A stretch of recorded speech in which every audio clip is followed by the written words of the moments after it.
America, and to the republic for which it stands, one nation, under God, indivisible, with liberty and justice for all. In compliance with the Open Public Meetings Act, this is a regularly scheduled meeting pursuant to the resolution adopted on January 11, 2023, with a meeting notice sent to the Hunterdon County Democrat on January 18, 2023. A copy of the agenda for this meeting was posted to the Township website on May 12, 2023, posted to the bulletin, and filed in the clerk's office on May 12, 2023. Chairman Tim Lilly. Here. Vice Chair Marnie Stetson. Here. Mayor Jenna Casper-Bloom. Here. Jamal Kadri. Here. Town Committee and Dante DePira. Here. Natalie Nelson. Alan Murray. Here. Mike Mills. Here. Emily Deadweiler. Here. Brianna Perone. Richard Catanacci. Here. I am here. Alexis Smith. Here. And Susan Gruhl.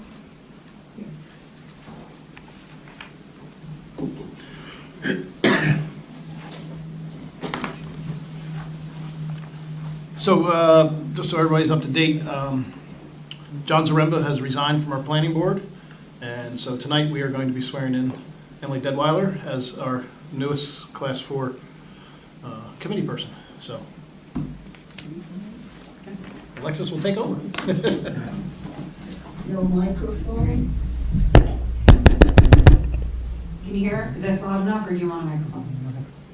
Yeah, put a microphone.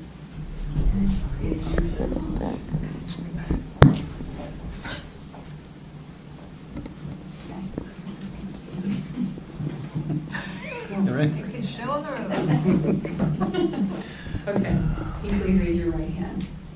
I, Emily Deadweiler, do solemnly swear. I, Emily Deadweiler, do solemnly swear That I will support the Constitution of the United States that I will support the Constitution of the United States and the Constitution of the State of New Jersey. and the Constitution of the State of New Jersey, That I will bear true faith and allegiance to the same that I will bear true faith and allegiance to the same, and to the governments established in the United States to the governments established in the United States and in this state and in this state, under the authority of the people. under the authority of the people, And I will faithfully, impartially, and justly and I will faithfully, impartially, and justly perform all the duties of the office of a member of the planning board class 4 perform all the duties of the office as a member of the Planning Board Class 4, according to the best of my ability. according to the best of my ability. Congratulations. Thank you. Welcome. And Mr. Kenny, would you come up here because you're going to get sworn in as alternate number 1, please? Would you come on up?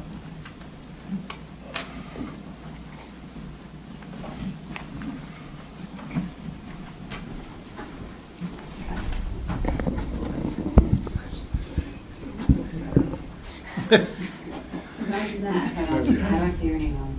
Catanacci, perfect, yes. Can you please raise your right hand and respect Catanacci? I, Richard Catanacci. I, Richard Catanacci, Do solemnly swear. do solemnly swear That I will support the Constitution of the United States. I will support the Constitution of the United States And the Constitution of the State of New Jersey. and the Constitution of the State of New Jersey, That I will bear true faith and allegiance to the same. that I will bear true faith and allegiance to the same, And to the governments established in the United States. and to the government established in the United States And in this state.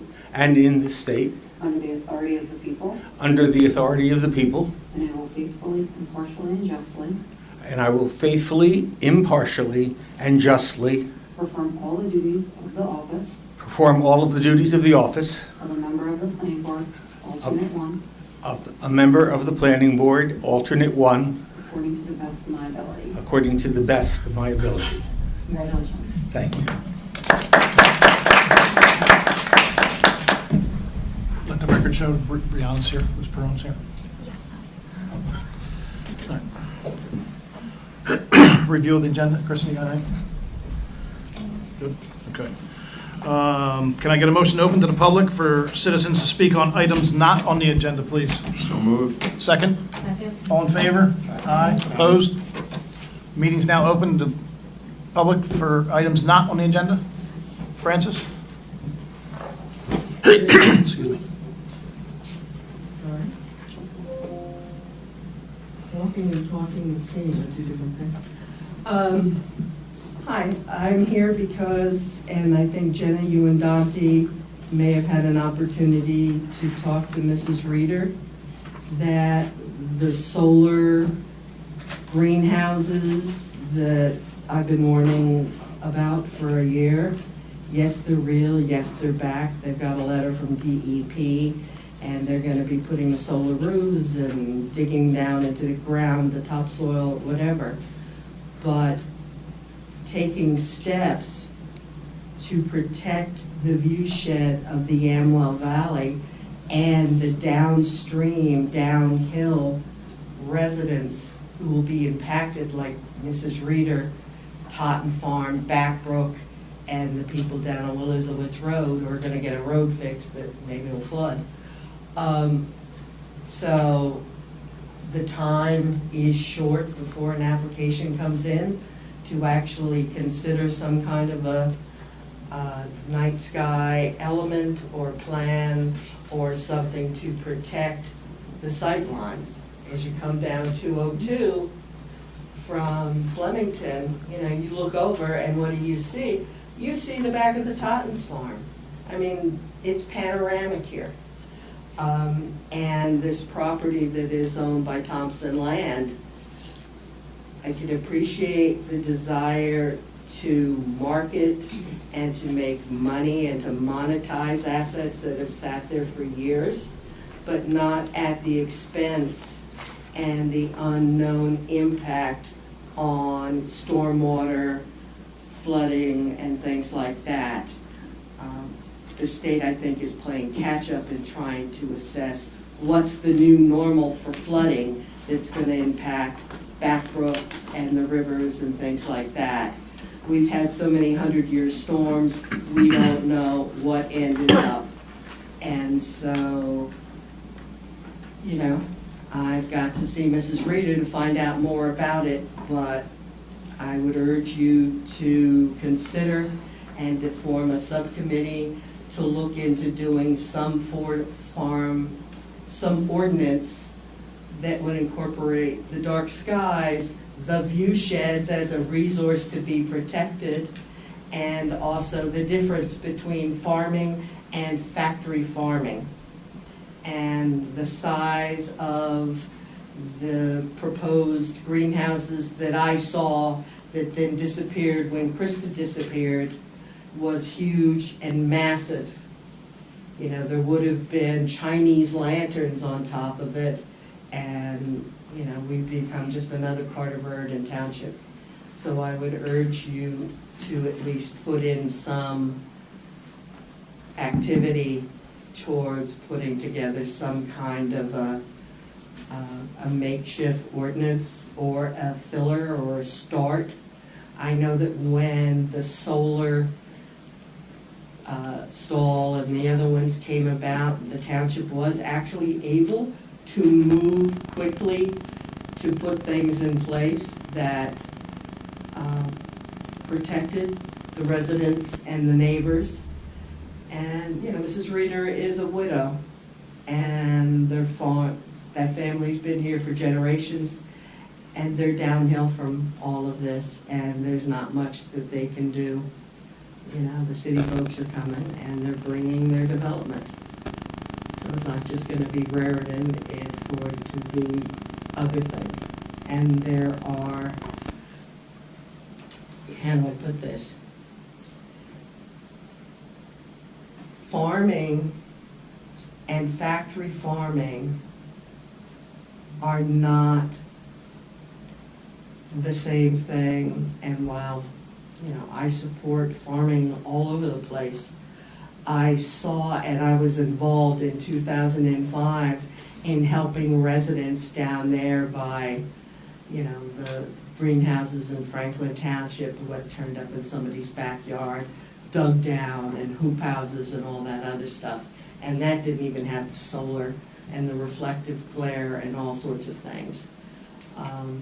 Lord only knows what those impacts, those kinds of large-scale constructions might have on the migrating birds that come through here that we work so hard to protect, or many of you work so hard to protect. So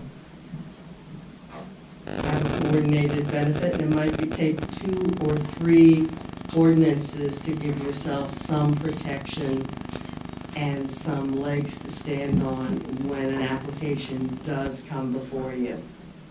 Because I have seen the future, having lived through the past, and you would not like it. That's it. Thanks, Francis. Anyone else? Yes. Just called the attention of the planning board in US 1 periodical. There is mention of East Amwell and Tewksbury as the 2 best lighting ordinances in Hunterdon County. Acknowledges our ordinances regulating lighting for dark sky friendly. So, nice tribute to the planning board and the ordinance. May I Thank you. have your name and also the newspaper's name? Diane Griffith. Thank you. Mr. Chairman, may I ask a question of Francis? Sure, certainly. Francis, I share in your concern for all of the things that you've mentioned, but I am curious. Are you aware of any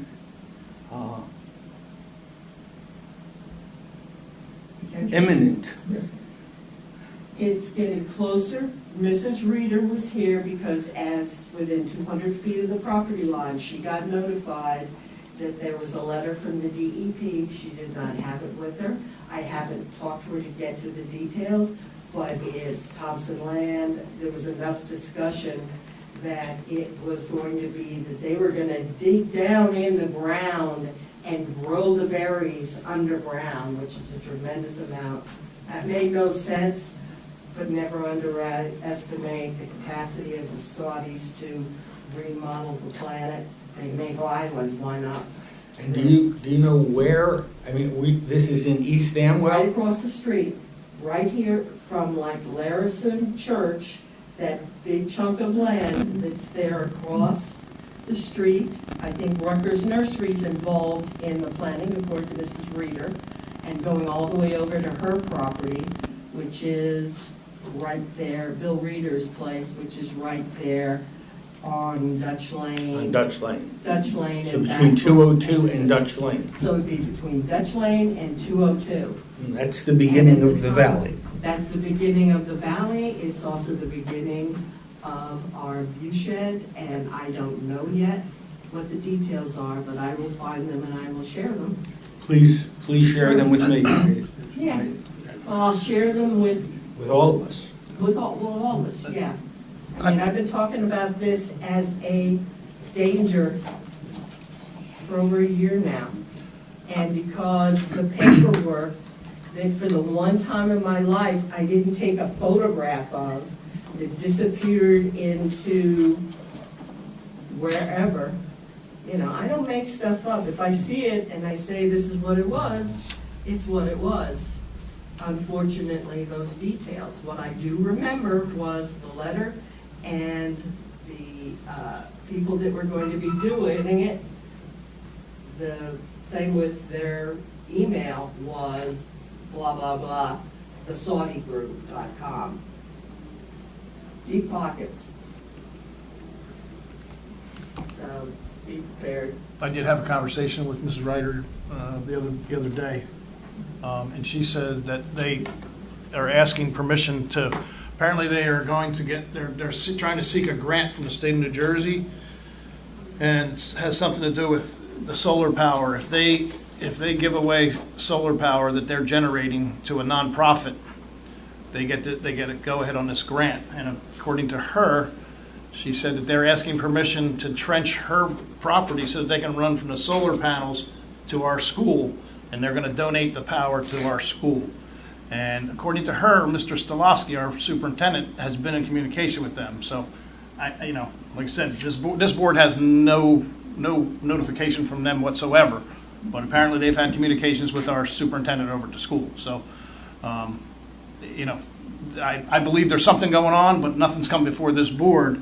So, I don't know if you guys can dig into it. I have a call into Gail this afternoon over at West Amwell to see if there's been anything put in over there. I think, I don't know if this is the right time to talk about this, but rather than talking about a hypothetical application, we should be thinking about what sort of ordinances do we need in order to protect against a kind of construction that we don't want, whether it's imminent or not, because doing it, just in the face of something bad isn't good planning. I think we should think about, well, if there was a giant greenhouse to be built, what ordinances would we want in place to address that? There's a second location, at least from the original one, where they wanted to do this, on Backbrook, or off of Backbrook, which is right in the heart and the core of the valley.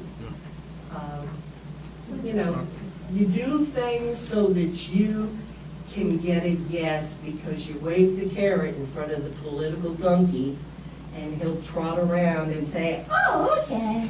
And meanwhile, downstream, the people who would be impacted and the property values and the residents are not.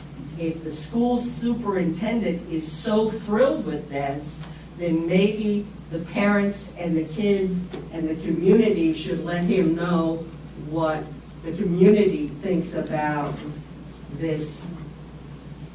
I think we need to get more information, and we're kind of behind the 8 ball here, but. Let me ask one question of our planning.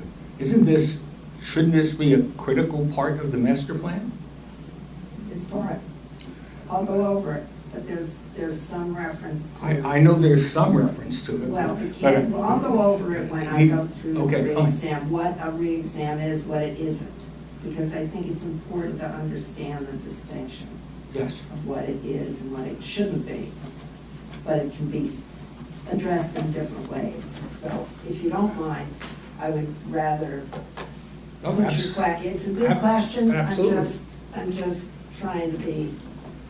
I don't mind at all. You have all the time in the world. Thank you. And I had asked that it be rolled, you'll remember, Elena and others, that it be rolled into the report, and at least some little toehold put in there. All you need is a little postage stamp of real estate, and then you can craft a legal argument or some other things. You would understand that, Rich, and all of that. But we just need to be aware, and by the time it gets to the planning board, it's too late.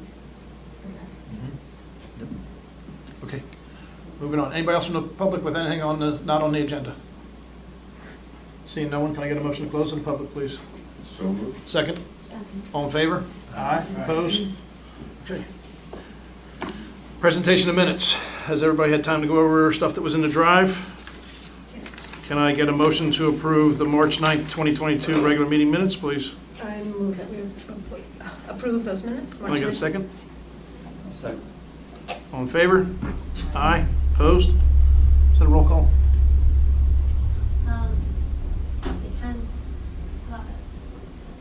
You may want to, since it's last year's and a number of us will need to abstain. No, March 9th. March 9th. 2022, yeah, no, it's, yeah. Yeah, so Yeah. people making the motion and second motion and voting. Yeah, should need to be attend. last year's members, yeah. Yeah, So- so only those who were Yeah. on planning board last year. Yeah. Yes. Mr. Mills? Yes. Vice Chair Stetser? Yes. And Chair? Yes. Lewis? Okay. All right, can I get a motion to approve the April 17th, 2023 regular meeting minutes, please? Second? All in favor? Aye. Opposed?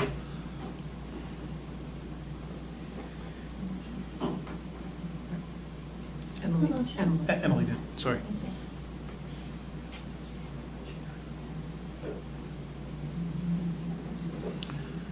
And we will be carrying the rest. Kristen is working diligently on those. Resolutions for approval, we have none, so we are on to new business. Under new business, we have Dish Wireless LLC, 14 Stony Brook Road, Block 40, lots 41.01, Sourland Mountain. It's a minor site plan approval. Good evening.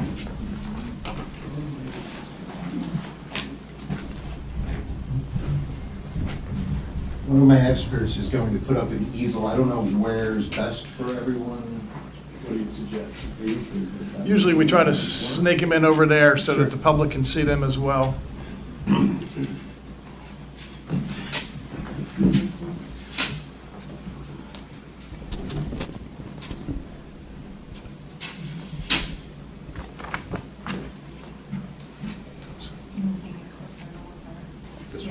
Yeah.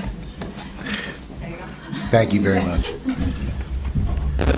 Good evening, everyone. My name is Nicholas Cuchet. I'm here on behalf of Dish Wireless LLC.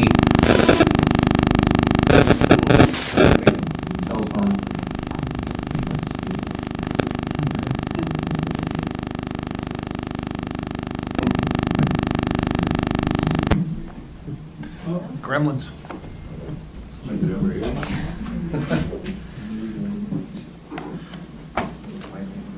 Okay, we'll go. Yes, go. Again, here on behalf of Dish Wireless,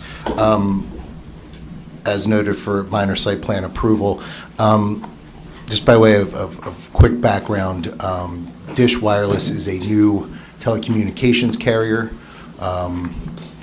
In the playing field, I don't know if everyone's familiar with Dish Network, which is the satellite dish company. Dish Network purchased Spectrum from the FCC to get into the wireless telecommunications game, so to speak. So they are currently building out their network, much like Metro PCS did some years ago. The goal is to predominantly, wherever possible, and there's a lot possible, to use existing structures instead of, having to put up a new tower. The particular application in front of the board is a co-location on an existing tower at 14 Stony Brook Road.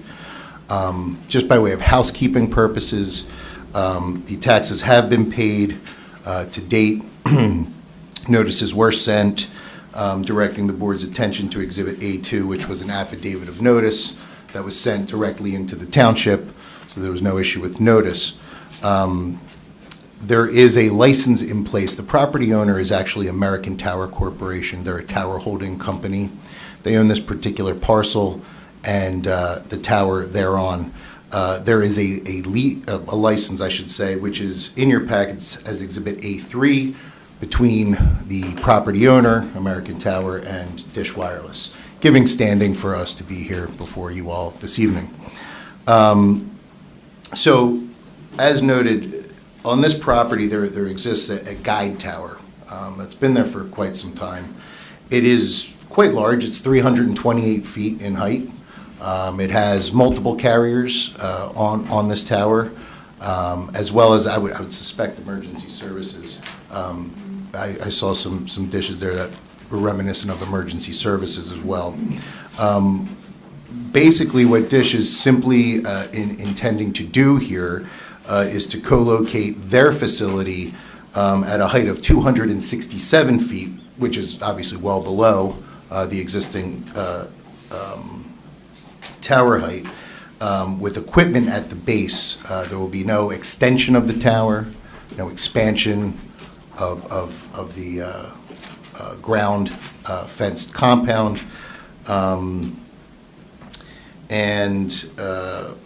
Initially, this seemed like a federal legislation 6409 situation, but in working with the township, your zoning ordinance is written such that I think the municipality felt more comfortable coming to you all for minor site plan approval, and we were happy to do that instead of,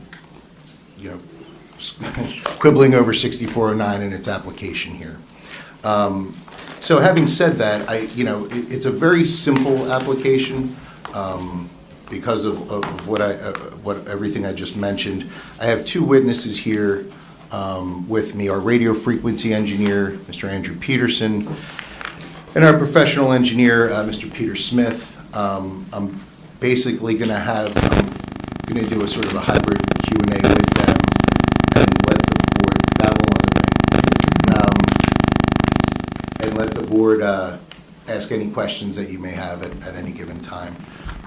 With that, if I may, I'd like to call my first witness, Mr. Andy Peterson, if he may be sworn in. Okay. Can we just swear you both in at the same Oh, time? yeah, sure. Just Sure. For ease of, do you swear or affirm that the testimony you're about to give is the truth and the whole truth and nothing but the truth? I do. I do. Okay, thank you. Let the record reflect that the witnesses are officially sworn. Mr. Peterson, could you just very briefly describe to the board your educational background and experience in telecommunications? Sure. Yes, I have undergraduate and graduate degrees in electrical engineering, both from Lehigh University. Been involved in the design of these types of facilities from a radio frequency perspective now for over 2 decades. I've testified hundreds of times before municipal bodies like this in the field of radio frequency design and electromagnetic exposure analysis. I've also testified in state court and federal court as an expert witness. Thank you. And what has been your role with regard to this particular application? With regard to this application, I've had a look at Dish's planned network in the area. They haven't quite launched yet. As Attorney Couchet mentioned, they're a new provider to provide some competition to the big 3 that are out there. They're planning to launch what they call their Philadelphia market very soon. So they do have a group of sites that they've already planned to have installations on that surround this site. But even with that group of sites, there's a lack of coverage that they anticipate in the area surrounding this site. So this facility will address that lack of coverage. And Mr. Peterson, I'm showing you what is in the exhibit packet as Exhibit A4. Can you identify that exhibit for the board, please?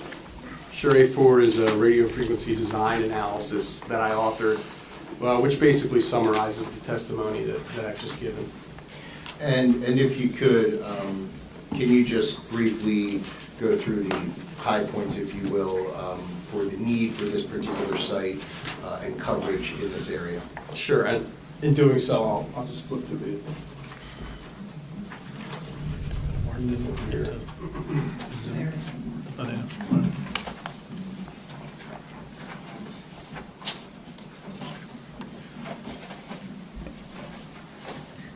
We use what's called propagation modeling software to demonstrate what areas will be covered by sites and to illustrate the anticipated coverage from new sites. In this case, these sites they're not operating at the moment. They're not providing commercial traffic. These are all planned sites. I'll try to get out of the way here. But the sites that Dish already has planned in the area, they're on the periphery of the exhibit with these propeller-shaped icons. There are 4 of them, and they're providing green shaded areas of reliable coverage that we anticipate or that are planned. I should back up a moment and just mention this is a map. The typical map features, you can see some of the prevailing roadways, you can see the township boundary here. This facility is located very close to that township boundary here. Mr. Peterson, sorry to interrupt, but what page is this on? I'm sorry, this is on page 2. Page 2 of 6 has a smaller Under tab version. 4. Go to tab 4, Mike. On tab 4, yeah. And A4? Yeah. Yes. Yeah, sorry. Thank you, thank you. The only difference there is, in the report, I kind of circle the area that we're looking to address as far as the poor coverage area. Thank you. On the exhibit here, we don't have that, but it's basically this swath of the absence of any green reliable coverage that we're looking to address with the proposed site. So if we activate the facility in the software modeling tool with the proposed antenna center line. And this is the next page in the report itself, page 3 of 6, same document. If we activate this facility as proposed, we can see that there's quite a bit of new reliable coverage that's added. Of course, we still have some areas that will need to be addressed down the road, but we definitely have added quite a bit of reliable coverage here using a facility that already exists in terms of the existing tower being there. So without having to construct a new antenna support platform, we're able to enhance the coverage here for potential DISH subscribers. The rest of the report talks a little bit about the surrounding existing sites, where they are, what type of structure they are, and give some background information on wireless substitution, and this should be of no surprise to folks that cord cutting has become a significant phenomenon with, generally speaking, younger demographics tending towards that phenomenon. Although now, if we look at all adults, greater than 70% of all adults are in households without a wired telephone line. So of course, the importance of having reliable service, not only for vehicles, but also in building. And then emergency services. Significant number, approximately 70% of 911 calls originate from mobile devices. So of course, another reason that stresses the importance of reliable service. That's really it. And Mr. Peterson, I want to direct your attention to Exhibit A5. Are you familiar with that exhibit? I am, yes. And can you tell the board what that exhibit is? A5's an electromagnetic emissions compliance report. This study was conducted by a firm called SiteSafe. The report concludes that the facility will be compliant with electromagnetic emissions guidelines published by the FCC. It will be compliant by a significant margin. I've reviewed the report, and I do concur with the findings of the report.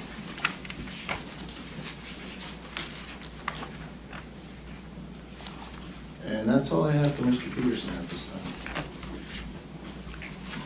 I don't know if the board has any questions, or if you'd like to do it all at the end, whatever your pleasure. No, we'll go through board questions. Anybody? I'm sorry, I missed it. Which report, or where were you in your report when you were talking about the effects of cell on residents? So there's an electromagnetic compliance report, emissions compliance report. It's tab A5. Six, yeah, it's a whole, looks like this. It's A5, yeah. So tab 5. Sorry, yeah, tab 5.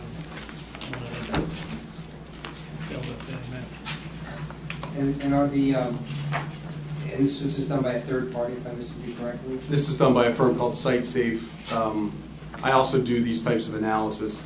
It's important to note that this analysis takes into account the proposed antennas from the existing, or from Dish Wireless. Also, it accounts for all of the existing antennas from all the other providers that are already there. And there's some modeling that's done and illustrated in that report that includes all that equipment.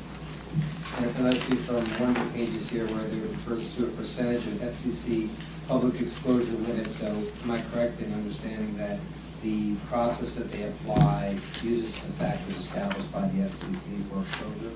That's correct. Okay, thank you. Anybody else questions for Mr. Peterson? Thank you, sir. Thank you, Mr. Peterson. I would like to call my next witness, Mr. Peter Smith. Mr. Smith. Yes, we will start out. Yeah, these are. Yeah.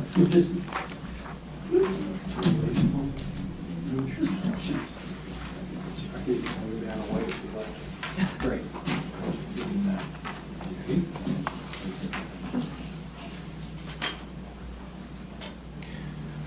So, Mr. Smith, could you briefly review your educational background and experience in telecommunications with the board? Absolutely. My name is Peter Smith. I've been, I'm a graduate of Oklahoma State University with a bachelor's degree in architectural engineering, which is structural engineering for the most part, for those of you that don't know. I've been practicing for about 27 or 28 years. I've been licensed for about 24 years. and I'm currently Vice President of Engineering at B&T Group. Our logo's there in the drawings. And what has been your role with regard to this particular application? I'm the signing engineer on these documents. I'm licensed and current in the state of New Jersey, licensed PE, and I've been sworn in at multiple jurisdictions across the state over the last 2 years. Have you been out to the site, Mr. Smith? I have, yeah. I want to show you what's marked as Exhibit A6 in the exhibit packet, tab number 6. Can you identify that for the board? Yeah, these are our construction documents that we prepared. And do they, roughly, some pages were not important construction-wise for the board, but roughly this smaller exhibit in the packet mirrors what is on the easel, is that correct? Yes, absolutely. And could you just go through the plans and let the board know what is existing at the site and what is proposed by DISH, please? Yeah, absolutely. So sheet T1 shows the existing power profile there, and also the location map. No surprises there, really. Here on sheet A1, we have a plan drawing of the site. And it shows here, kind of in the bottom right-hand corner in darker print, within the existing boundaries of the compound, the fenced compound, a small dish platform. It's 5 by 7. It's very compact size compared to a lot of the other equipment that's been established on cell sites in the past. This is modern equipment, compact and very efficient. And then it shows a small ice bridge there. There's an aerial photographic view, and then a blow up then on that same sheet of the platform itself. The ice bridge there is the hatch connection between the fiber and power equipment and the tower itself.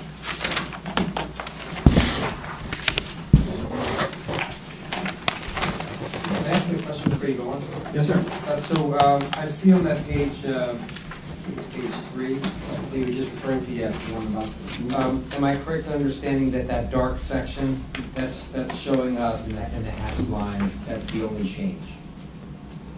Yes, absolutely. They're in the compound here? Yes. Yes. And that's, that new equipment will be on an existing concrete pad? I believe it sits on,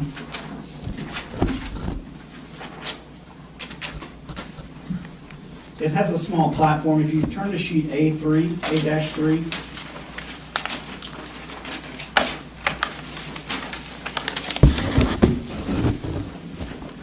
there on the right, drawing 5, which is on the right side of the sheet over here, shows it on an existing platform about 1 foot 3 inches above grade. So it's kind of self-contained, really not even on the same scale of the equipment that they put on in the decades past. So that finished grade that's shown on that drawing 5, that's already existing? Mm-hmm. It'd be a gravel base that's in the compound now. Oh, I see. Sheet A2, just going back a sheet, sheet A2 shows the elevation. Again, as Nick mentioned, a lot of existing equipment on the towers. And really have to look for the dark print here on the left side to even pick out what it is that DISH is proposing to add. Just this tiny section on the left with these 2 towers. And there's a little marker there that says proposed DISH wireless at a rad center of 267. So as mentioned before, not near the top,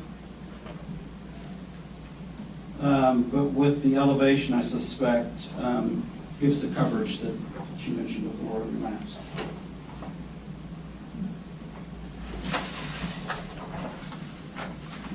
So it's going to be on both towers? There's going to be something on both towers, or just the one tower? Just the one tower. Just the one tower, okay. Mm-hmm.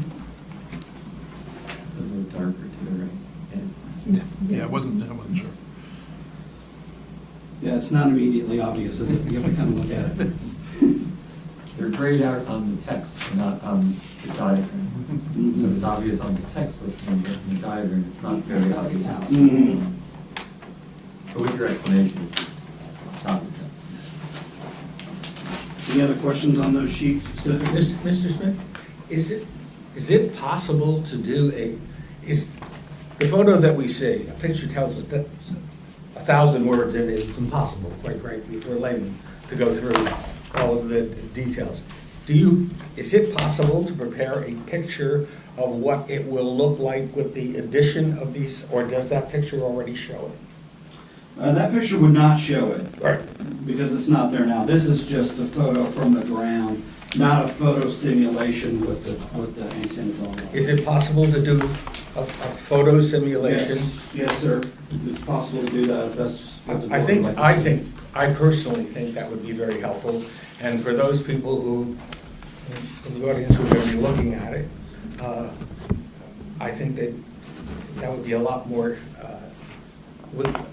powerful piece of evidence to show that the de minimis thing that you keep talking about. Well, de minimis is a good word. I will warn you in advance, I've done hundreds and thousands of these over the years. On a tower this size, a photo simulation is going to be, almost indistinguishable from what's there now. The difference will be so small. As I said, we're perfectly willing to do that if that's what the board would like to see to help this. Help me. Maybe right now, since we're looking at this diagram and we're looking at the photo, I guess, from the first part of that exhibit, the very first page that you have, how many of those drones are going to be added? And are they going to be roughly the similar kind of size? No more drones. It's more, you can see the drones on the elevation here. We're really talking about just some, like 20-inch wide by 6-foot tall panel antennas. And you can see on this drawing on sheet A2, we've got a total of 3 antennas here.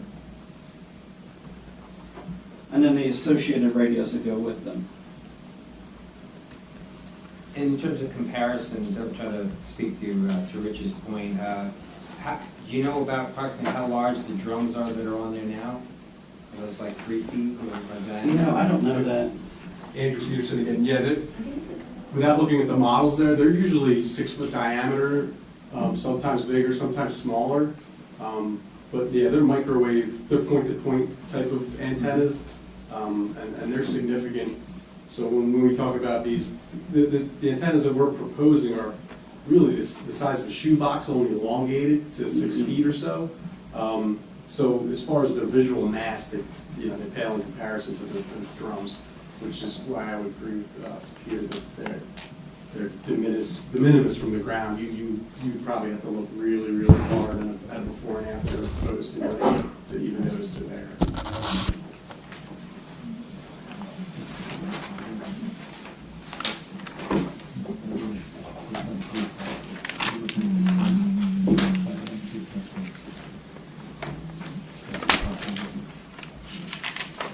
Questions for Mr. Smith? Can we? Absolutely. Board, anybody? Questions for Mr. Smith? Everybody good? Great. Thank you.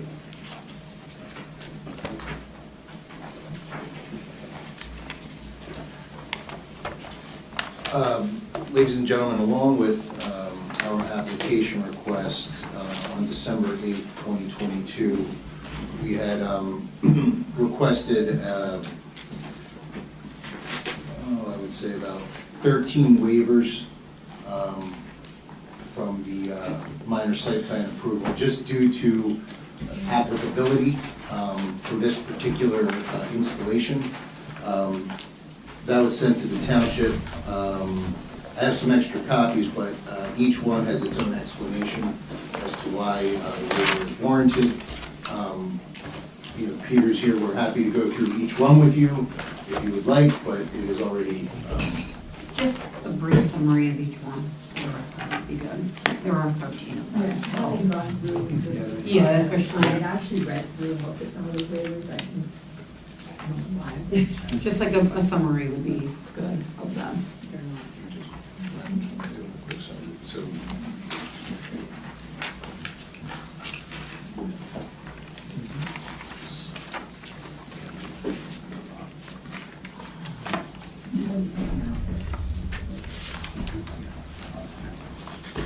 Okay, item number 1, labeled submission of a formal zoning permit application. And a copy of the zoning permit or letter of denial from the zoning officer. I could jump in on this, actually, because this was more in my house. So, as I mentioned earlier, the denial was because we were requesting relief under 6409 federal legislation. So we were directed by the township and agreed to move forward with minor site plan approval. So that was essentially the reason for moving forward with the site plan approval and not having pursued under 6409. Yeah, and item number 2, applicant's proposal does not involve any land development, will not implicate any easements that may exist on the property, therefore a waiver from the submission requirement is requested. Item number 3, the applicant's proposal does not involve development of a new wireless telecommunications tower. Applicant is also not the owner of the wireless telecommunications tower. Item number 4, the applicant's proposal will not have any impact on the local environment. The improvements are proposed as additions to an existing tower and will result in minimal earth disturbance, including the applicant's submission is the limited environmental site assessment report. Item number 5, the applicant's proposal will not have any impact on the local community. The proposed improvements will not increase the height of the guide tower, will likely be inconspicuous improvements. There's no addition to the height, the width, the size of the compound. None of those attributes are enlarged. Item number 6, the applicant's proposal to install additional antennas on an existing guide wireless communications tower will not result in any significant earth disturbance and does not involve the development of any stormwater management facilities. Item number 7, the applicant's proposal does not involve any land development and will not implicate any wetland areas, if any exist on the property. Item number 8, let's see, please use waiver, request number 1 above, and the reasoning therefore, proof of submission to the Hunterdon County Soil Conservation District. In addition, the applicant's proposal, which simply involves adding an antenna to an existing guide tower, does not implicate any concerns regulated to and protected by the above listed agencies. Item number 9, the applicant's proposal does not involve any subdivision, land development, or land disturbance. No survey will be performed in connection with this proposal. Item number 10, applicant does not propose any landscaping as part of this site plan application. Item number 11, applicant does not propose any additional lighting as part of the site plan application. Item number 12, no new roads, towers, or buildings are proposed in connection with this site plan application. Therefore, a waiver is requested from these submission requirements. Item number 13, the applicant does not propose any signage in connection with this site plan application.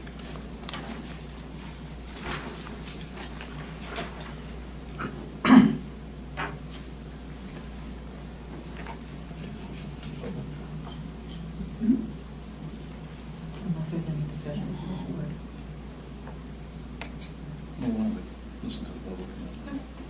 Can I get a motion to open to the public?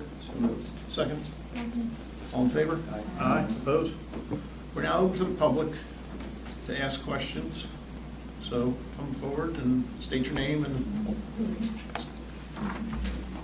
My name is Diane Griffith. I live on Mountain Road. Ms. Griffiths, can you just, I received notice. I'm sorry to interrupt you, but can you just spell your name for the record and Spell whether... my name? Yes, and whether or not you're an East Amwell resident.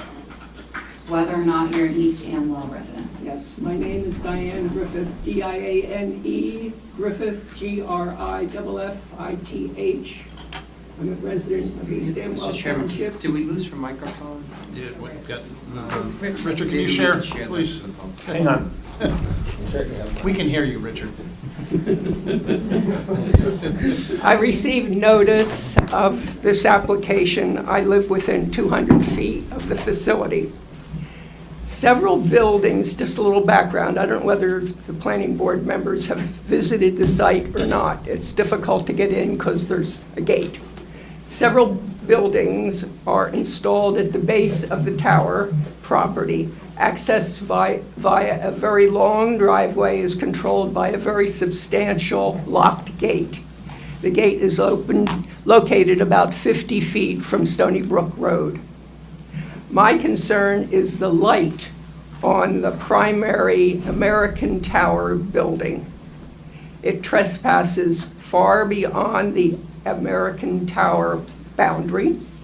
It's brilliantly visible on my property at least 500 feet from its source. The light is mounted above a door on the building, completely enclosed by a high metal fence. The light violates 3 regulations in the East Amwell lighting ordinance. The illumination exceeds 900 lumens and is not shielded. That's violation C1A. It illuminates above the horizontal plane, passing through the lowest part of the light fixture, violation C1B. And it's visible above the roof line and not operated by a timer, violation C1D. I request that the Dish wireless application be approved conditional on American Tower putting either a light motion detector or wiring the light so that it can be activated at night by tower personnel when necessary. Note, I use a clicker that opens and closes a deer fence gate on my property. Something like that could definitely be done by American Tower. Thank you. Thank you. Can I ask a question before we go on to another public? I want, with the applicant, just to understand, does the lease that you have permit you to do anything with regard to the light that she's talking about or not? No, and that would be my response. We cannot, they're our landlord, outside of our lease area, which is minuscule. I could only urge the township to note these violations and send the proper notification to American Tower proper as the owner of the property. We really have no jurisdiction. Your lease doesn't cover that structure. I thought there might be. Well, that's what I wanted to ask. Yeah. Exactly Yeah. what's it covers. Thank you for the answer. No, you're welcome. Diane, I will reach out to the zoning officer and make him aware of it and get him on it. That's what he gets paid for. So I'll get him on it. Thank you. I wasn't aware of it, but I'll get a hold of him. Have you called them, Diane? Have you called the zoning officer? I'm just curious, in West Amwell? No. Okay, so that's a good sign, actually. No, then. I'll get on it and we'll get on it. I thought it could be done this way, but. Well, yeah. It was a good thought. No, it's good to know. Unfortunately, their check's probably not that big, so. Hey, if you have a captive audience, you may as well give it a try. If you could have helped us, we would. Sir? When I first moved up there, that was originally a microwave relay tower.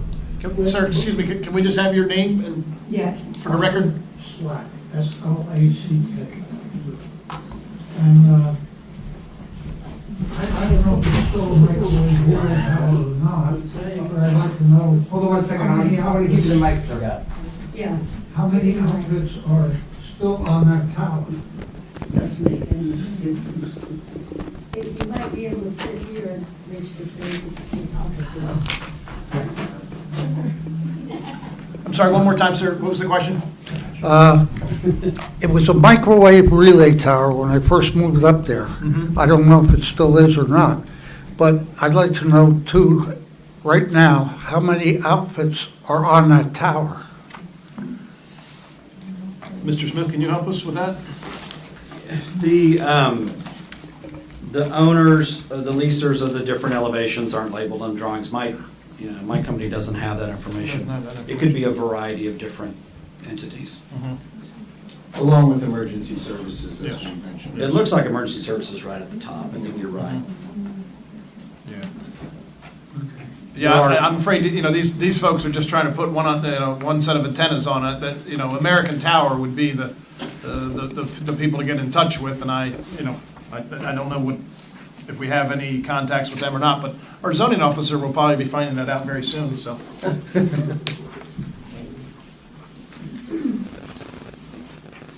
Ma'am? Freedom Ralph, Lindell Road. I just wanted to say, I go away for the winter, and I have a clear line of vision to that tower I have for many, many years. And to me, it looks completely different than it did last summer. So I don't know if there's been any other changes made besides this application that hasn't happened yet. Nothing's come before this board, so. What does completely different mean? What? What do you mean by completely different? The tower, the stuff sticking up on it. There's I've new- seen that tower for different years. stuff, I've you're been here saying. since 1980. Different shape stuff, different Mhm, size, okay. mhm. Just trying to understand what different Yeah. meant. Distinctively different. Anybody else from the public? May I ask a question? So, Yeah, well, let's- on that issue, have our professionals looked at the tower or the site or anything as part of this application? It's kind of out of their jurisdiction, really. Well- We don't have a. Well, to the extent that an application is based on the fact that they're contending that there's no substantial change, right, to the height or the base or the other, the only issues that I would like to know from our professionals, if they were here, would be, are those the case? If they are, then, as you say, we have limited authority. Well, I've been on this board for almost 6 years now, and this is the first application I've ever seen for that set of towers up there. We did one on Manners Road 2 years ago, and I think that's the only other antenna application that this board's seen in 6 years. So I'm sure that tower's been approved before, Mhm. so I'm sure that the town has documentation, right, of whatever was up there, Yeah. and was approved. But we have no way from our professionals of knowing whether there's been a change in what's up there since the last review. Can I get a motion to close to the public, please? Yeah, hang on, Brian, I'm going to close to the public first. Oh. Can I get a motion to close to the public? So moved. Second. All in favor? Aye. Opposed? We're closed to the public. Yeah, Brianna, go ahead. Based on the waivers requested, it seems like there's an assumption that the equipment needed to put the additional, what are they called, guide on? Additional antennas. Antennas. Mhm. It's not gonna require any type of equipment that's gonna disturb the, existing landscaping and everything? Is that why you're asking for these waivers that aren't on, the environmental, what kind of equipment needs to get up there? Well, up on the tower or at To the? install, to actually get up to the tower and then install it. Oh, the installation itself, usually a crane-type tower, or a crane-type. Yeah, at installation. this height, I'm not sure actually whether they would hoist the antennas up with the rigging plane, or they would use a crane. I mean, conceivably in the past, they've had a crane up that road and then that site to erect the tower itself. So it's usually the general contractor that would be in the loop on those kinds of things rather than the engineer. It's a kinds of means and methods thing compared to what I do. It would be under building permit. Correct. Yeah. Correct. So that's for the installation, and then obviously all that would be gone and temporary, and then what is left is just a very minor footprint, which is on existing crushed rock or gravel. Brianna, to your point, that crane's not going off of, it's not going off a sturdy road, because it's got to be a That's state. an unpaved it's- road. But it's, Donnybrook is an unpaved road there. yeah, but This is the path. but when they set up to run the boom up, that crane has to be, because it's going up 267 feet plus, that thing's got to be on solid footing, so it's going to be, they're probably going to bring in steel pads to set it on, and when they're done, they're going to remove the steel, just for stabilization's sake, but it's going to be obviously there's been one there before, because somebody didn't climb up that tower with all that stuff on their back. So, Yeah, especially a 6-foot microwave dish. Yeah, it probably weighs several hundred pounds at least, so So, yeah, no, but I don't think, they're not going off of that path anywhere, so it's just, it would be too risky for the, for the equipment to get stuck or get, I guess my question is more of, there's an assumption there won't be any necessary, like, additional paths to be made or areas made out to make sure the work can get done based on the equipment that's needed. And Yeah. I mean, I don't know if it's the exact same types of cranes and equipment that they used years ago when they put the tower out. So I was just wondering if there was anything. I wouldn't assumptions to be made anticipate, about that. I wouldn't anticipate, I mean, the road's significant enough. It's more significant, frankly, than some of the other sites I've been to in my career, much more so.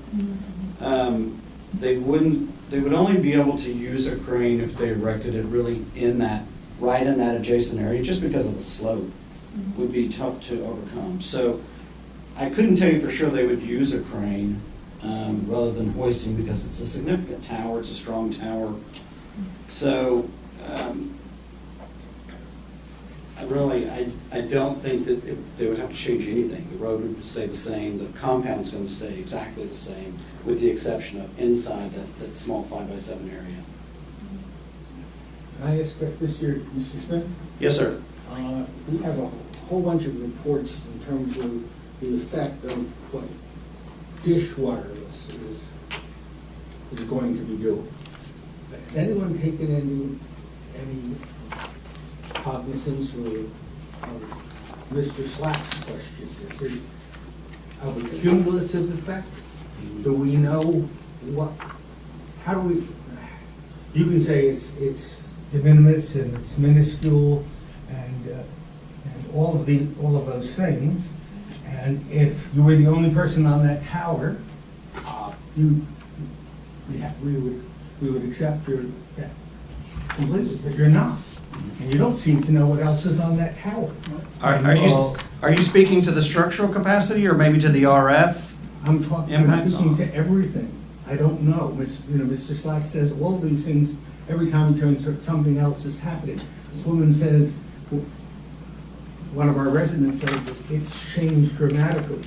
And you say, well, we're just a lessee. Well, you're a lessee, you're paying money for a lease. And you're paying, and obviously it works for you because you wouldn't be paying the money for the lease otherwise. I assume that American has an interest in getting your money, and I assume that they might be willing to listen to you with respect to some of the concerns that our residents have. Maybe that's an assumption on my part, but I don't think you can reliably say that we're just a lessee. Richard, this is all right here, right? I was going to turn this over to Mr. Isn't that what all this is here? This is the other antennas and what they're capable of? Yeah, I do have a copy of the report here. But yeah, the electromagnetic emissions certification that I testified to earlier, that does take into account the cumulative effect of all of the antennas, the dishes, and there's modeling in there. And there is an antenna inventory in that report. Can I ask a question on that? When we Yeah. do that modeling, and it looks to me like there's yellow, green, gray. How do I ask that? Is that normal? Do all antennas have a little bit of yellow, green, gray? Is it unusual to see yellow? No, it's all normal. Are we on the edge? Or No, the electromagnetic emissions, they fall off dramatically with distance. So at ground level, although there's some yellow, some green, some values and some exposure levels that could exceed allowable levels if you were elevated to the antenna heights, so hundreds of feet above the ground. Very little of that energy makes its way downward for a couple reasons. First of all, the antennas are oriented and their antenna patterns are such that the vast majority of the energy is focused toward the horizon, particularly with microwave dishes. They're point-to-point type of devices where all of their energy is really focused in a very narrow beam to the next receiving dish. So almost none of that energy reaches the ground. And the cellular antennas, they're designed to mainly project the energy toward the horizon. Some of it makes its way downward because, of course, you can make phone calls when you're sitting at the base of the tower. But because there's such an elevation of these antennas, you know, we're proposing 200 some feet here. The other carriers are up in that range of height as well. Ground level exposure for a facility like this, and really most tower facilities, is usually thousands of times below the FCC guidelines for safe exposure to electromagnetic emissions. For humans, Yes, yeah. So, but not birds.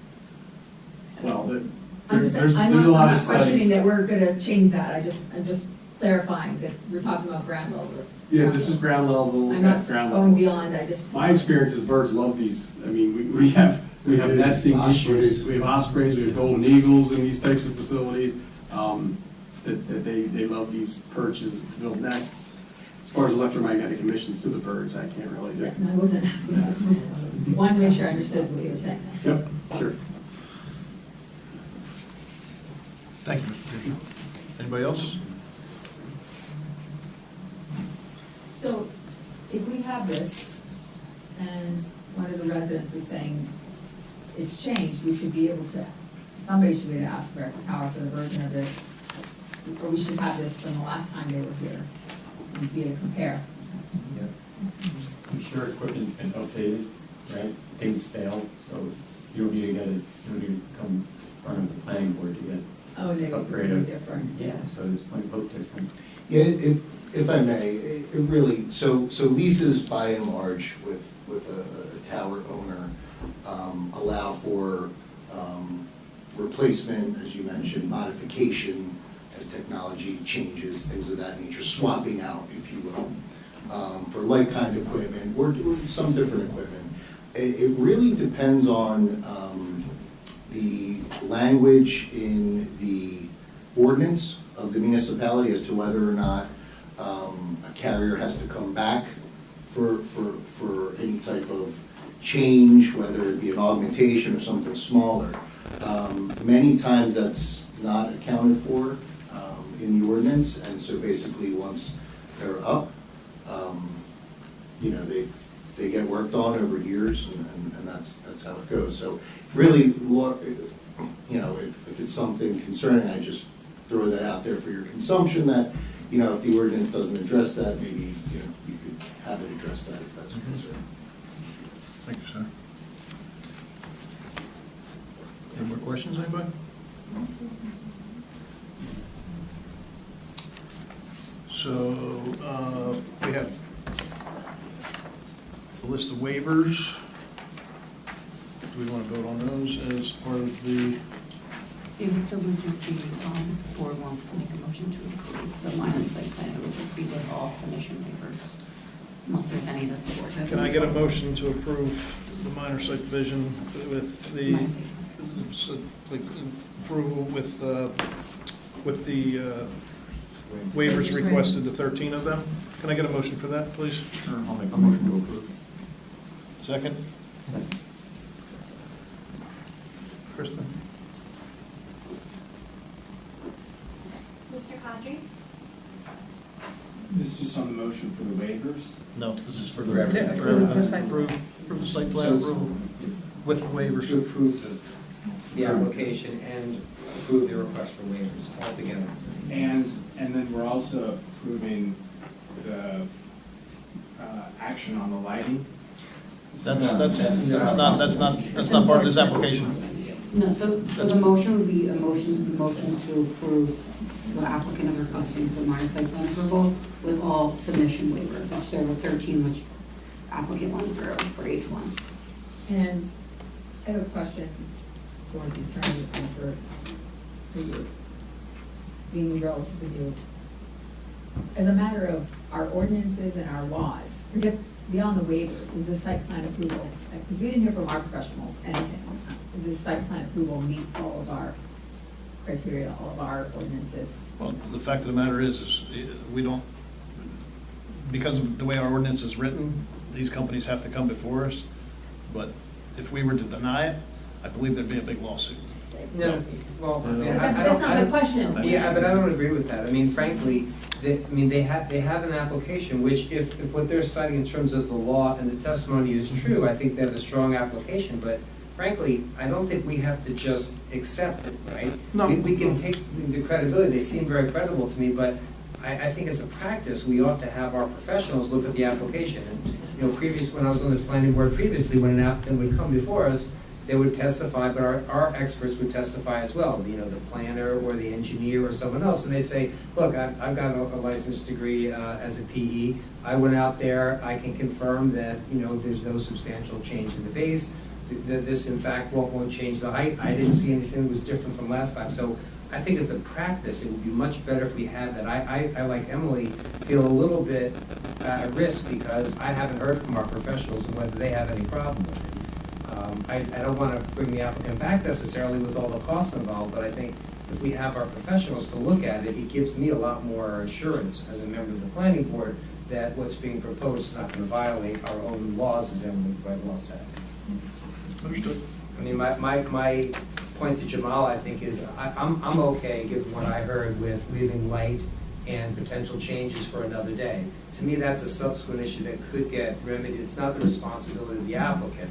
It doesn't appear to me, nor do they have authority to do anything. And I think Tim Willie's offered to talk to the zoning and construction official about following up, in my opinion, would take care of those issues. So it might just be that the town, it might be that you guys have to talk to the zoning officer, because I think he's an employee of, he answers to you guys rather than to Tim. Well, but someone can do it. Tim's welcome to raise it. I'm happy to raise it too, but my point is, I don't find that as an impediment to voting today. My biggest issue really is, you know, I'm a little bit in a quandary because I haven't heard from our professionals that they say it's no problem. And I realize we have a limited review, but we do have a review under the parts of our law that does apply, so.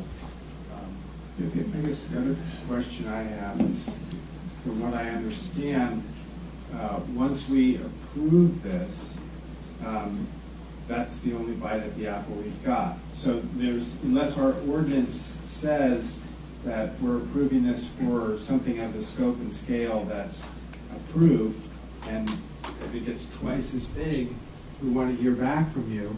Otherwise, well, we can ask our attorney, but my understanding is it can't get twice as big. It can't grow at all, right? Their application is not to change height or scope of the base. So to me, that's a very positive thing, and I'm happy having wireless on the same tower. What I just heard is that if the equipment needs to be upgraded or replaced, there's no return to. What's to prevent the upgrade from being 3 times the size of what we're approving?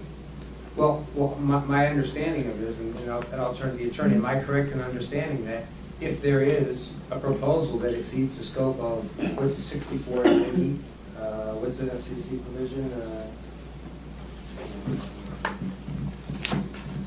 FCC 6409, right? If it exceeds that, they absolutely have to come in, right? And in fact, here, where they contend that they don't have to come in, they're coming in because we say, you know, you have to verify to us that you're meeting the requirements.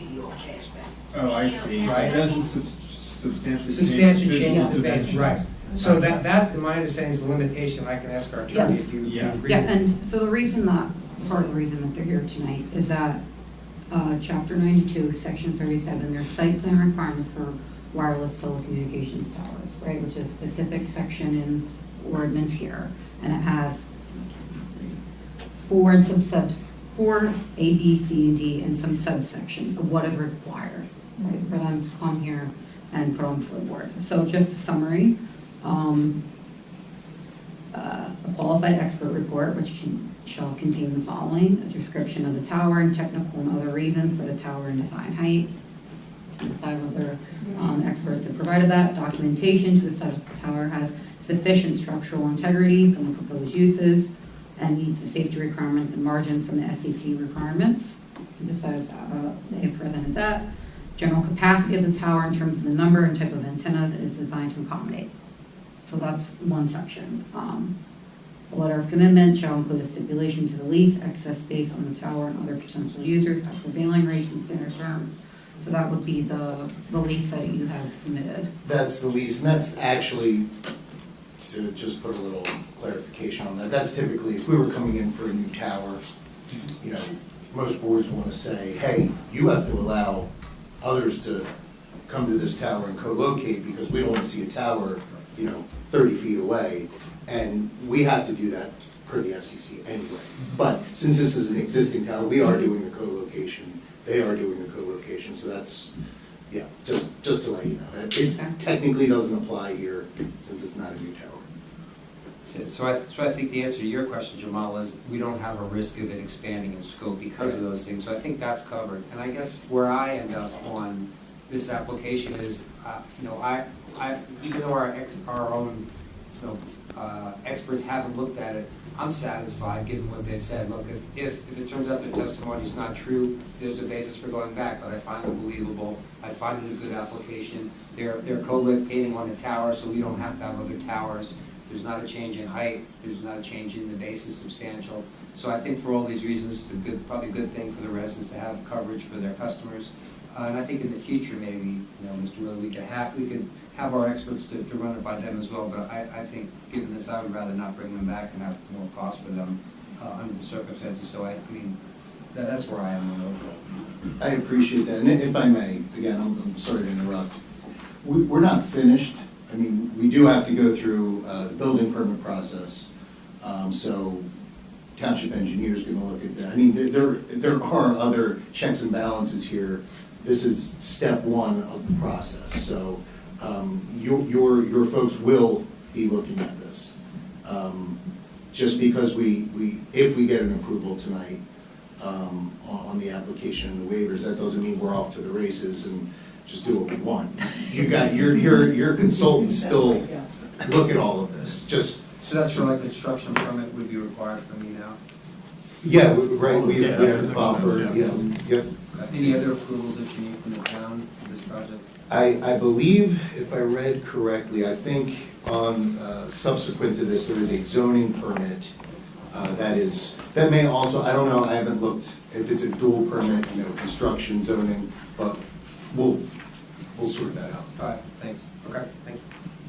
I'm good. Good. Thanks for giving me. Yeah, no, feel free.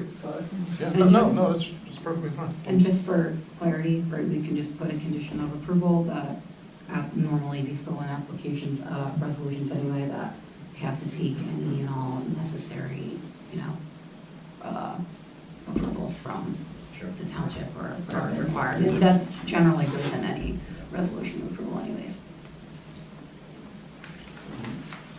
We all good? Yes. So back to a vote? Did we, I think, were we waiting for our second? No, we had the second. We're voting already. Yeah, no, we're at a vote. Oh, is it question? Yeah, it was question. It was question. Understood. Mr. Patrick? Yes. Mr. DePiero? Yes. Ms. Nelson? Yes. Mr. Nardi? Yes. Mr. Mills? Yes. Ms. Bedwell? Yes. Vice Chair Stetson? Yes. Mayor Casper Bloom? Yes. Chairman Miller? Yes.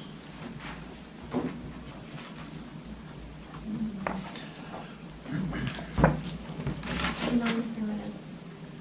Okay, so motion carries. Thank you all very much. Yep, We good luck. appreciate your time. Thank you, gentlemen. Have a good evening. Drive safe. We will. Thank you.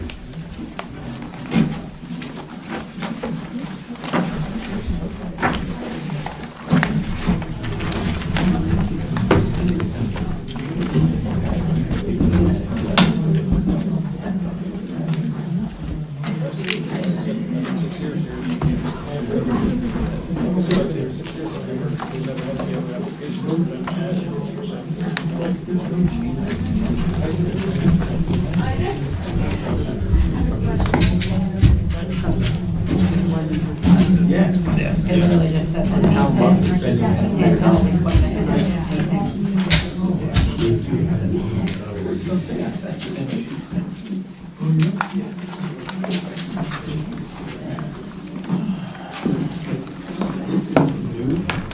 So it's just all of that. Then he was explaining this to me.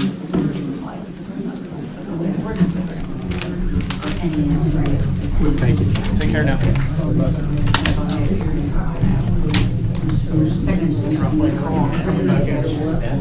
Yeah. What did you do to Runyon Mill Road? That's what I want to know. No, Riley Mill's the word.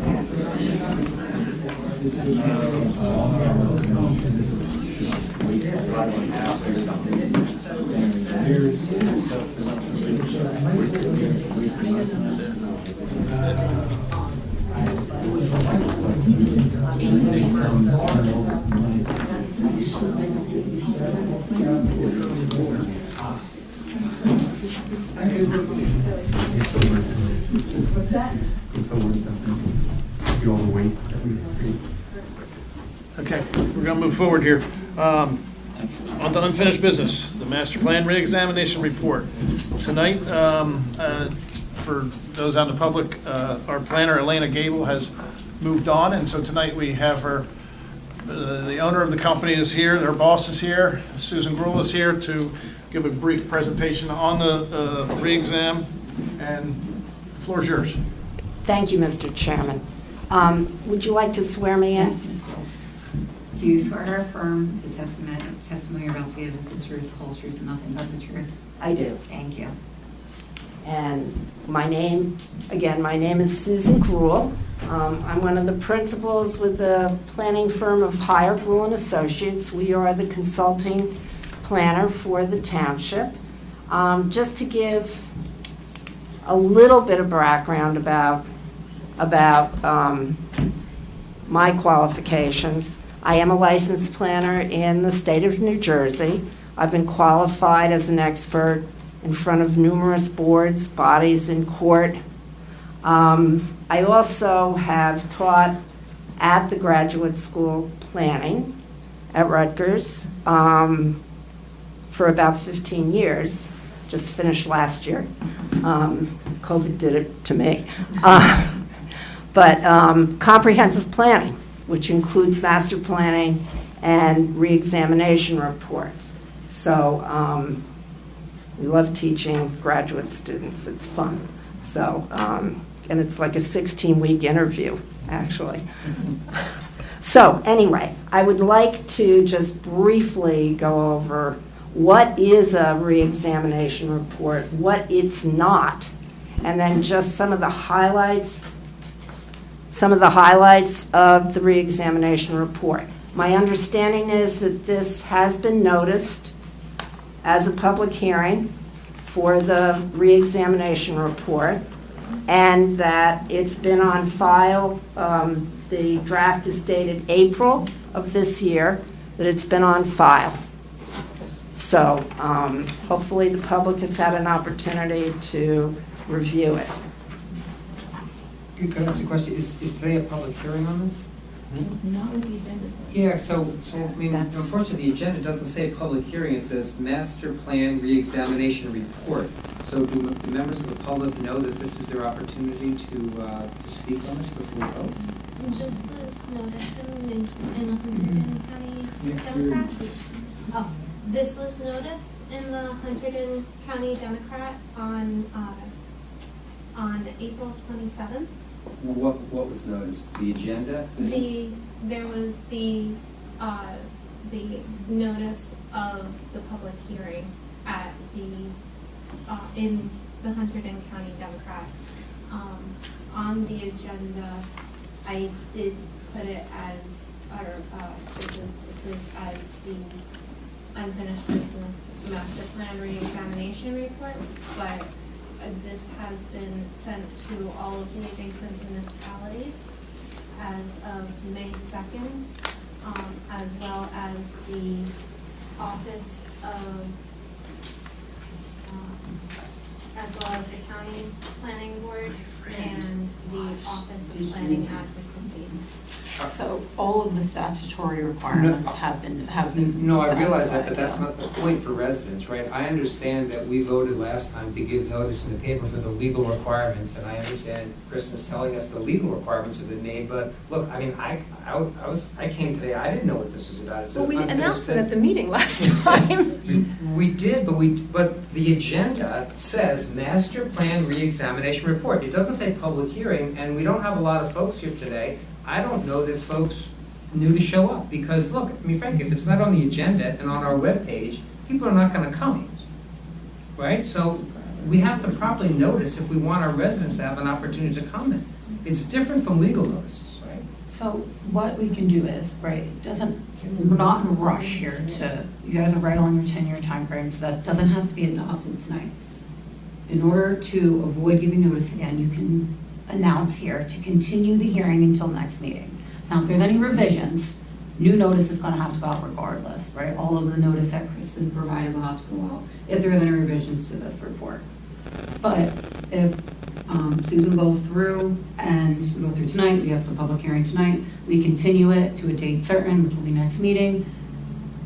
And if there are no further revisions, it can be adopted next meeting. Yeah, we can continue the hearing as long as we need to. We can, but if you remember, last meeting, a member of the public came and said, and she objected to the master plan reexamining report title in the agenda. She said, I don't know what that means, and I don't know what was gonna happen today. And so, Marty, what I was saying, when I read it, I didn't know what was happening. Look, I can remember that we have notices, but I don't know whether... But what I'm saying is, at the last meeting, we announced that this meeting was going to be the hearing. And I think most of the people that come to the meetings are here every... But again, that's not the point. I mean, the public said last... No, that's my point. You might have a different point, but that's my point. I have an entirely different point. The members of our community need to be able to come and comment on things that matter to them. And they should not be required to do a memory game where they're remembering what was said in a previous meeting. And for members of this body, I think I'd like to know. I mean, I don't get consulted on the agenda before we show up. I read what's on here, and I didn't see public hearing. I thought perhaps it was adjourned to next time, like it's been done with other applications. So my point is, members of the public have asked for it. It's good practice to do it, and I think it's clearer for everybody. So I think, one, we should do that. We should not just say a subject. Let's say what we're here for. If it's an introduction of something, if it's a public hearing, we should tell, because the members of the public are entitled to that. I'm fine with us having 2 public hearings, one today and doing another one, but in the future, I think we have to give adequate notice. And I would just ask you that when you do get the agenda on Friday, if you, because this is clearly a mistake. Can I finish, please? No, can I finish my words? Of course you can, but it happened last without time. you interrupting it. It happened last time. Can I finish without you interrupting? Of course you can. Of course you can. What I'm saying is, were you here last time? Don said. Were you here last time? I sure was. Do you remember a member of the public asked for us not to do this? Do you remember? I remember that we said next month will be a public hearing, and I think you were here. So if you see the agenda and you think, did the public hearing get adjourned? You could call us. It's not my job to make sure the agenda is a particular way. It's the chairman's prerogative. And all I'm saying is, can we please tell the public what we're actually here to do without memorizing anything? No one is trying to sneak anything under So you're saying yes? No, I'm saying... You will make it clear for next time? Yes. Okay. That's yes. Great. That's all I'm asking. Thank you.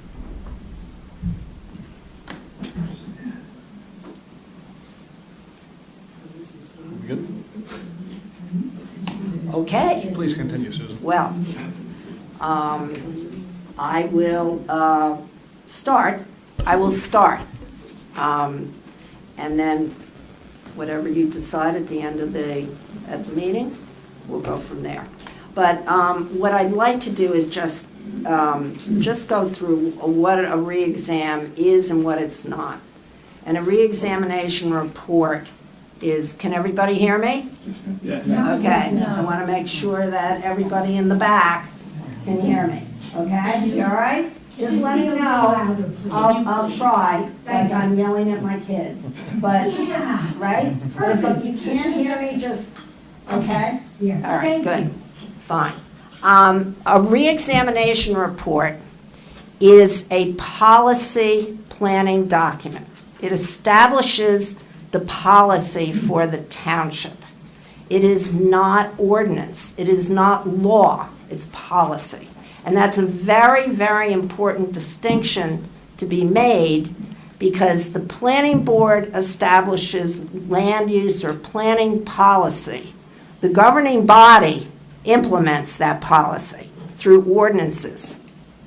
Now, when the governing body introduces an ordinance, it comes back to this board as a referral, and this is an important consideration as to how the boards work together, is that it comes back as a referral basically to determine whether it's substantially consistent with the master plan. And again, it's substantial consistency with the master plan.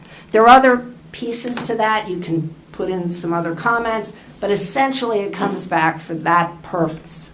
So this reexamination report really is the guideline and the policy guideline for what you see in the future, what your township should be.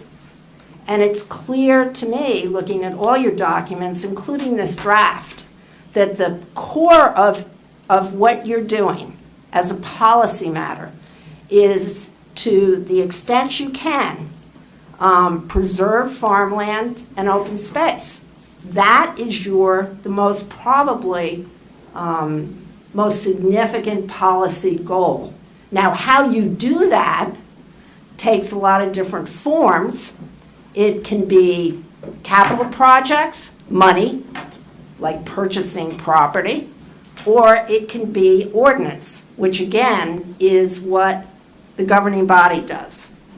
They're the ones that adopt the ordinance to ideally implement what the recommendations are and what the goals and objectives are in the master plan.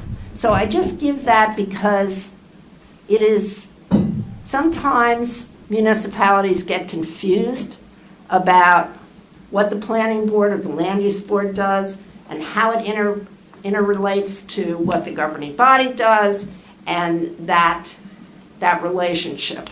The governing body does not approve a master plan, but the governing body implements the master plan. Okay, so just for purposes of process, that's what I just wanted to kind of go through. Now, what a reexamination report does, which it has to be, every municipality has to reexamine their planning documents at least within 10 years. They can do it earlier, they can do it more current than that, but at least within 10 years, okay? And the last reexamination report that you did, the township did, was in 2013. So you are compliant with what the statutory requirements are, but what does that mean really when you look at it? I mean, there's in this, on page, I guess, 5, is a list of what is required within a reexamination report. But essentially what it does is it says, okay guys, this is where we are. Your goals and objectives from your last reexamination report were X, Y, and Z. You identified these issues, you identified these objectives. What has happened since then? What has happened within the last 10 years where you have either addressed those issues, whether you still think that those are issues and goals and objectives, or whether you think that they're no longer, or they're new ones, because you can come up with new ones. So that's what essentially this document does. And when you go through it, as I know it's been on file, and I know that you have discussed this for several times in front of this board, because I know Elena said that she has had comments from you and she has incorporated your comments into the draft. But essentially that's what this is. There is a new provision within a reexamination report, I would just note, about electric vehicles and how you comply. That's a new requirement and provision. So there's a section in here about that. But essentially, and it also goes through what are the assumptions and what have changed in law on the county level and on the state level, and what you've done in the townships since, like the Ringo's land use plan element. That was one of the considerations. So just to kind of give that in context summary, And there are recommendations in here, and I'm not going to go through all this. The last thing you want me to do is start going through all this. But I would like to just highlight a couple of the recommendations.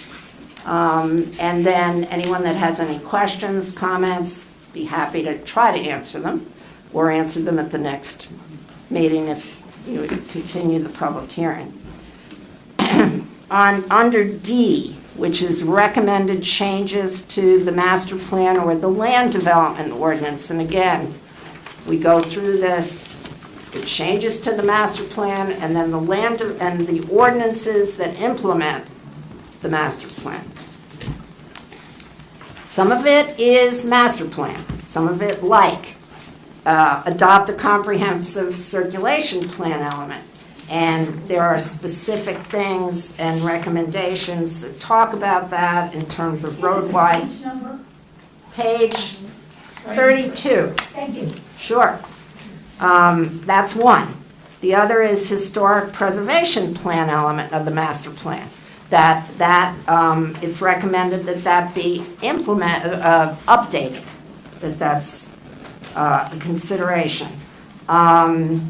It talks about the farmland, an updated farmland preservation plan, and that's an important consideration, particularly because of the significant emphasis on preserving farmland within the township.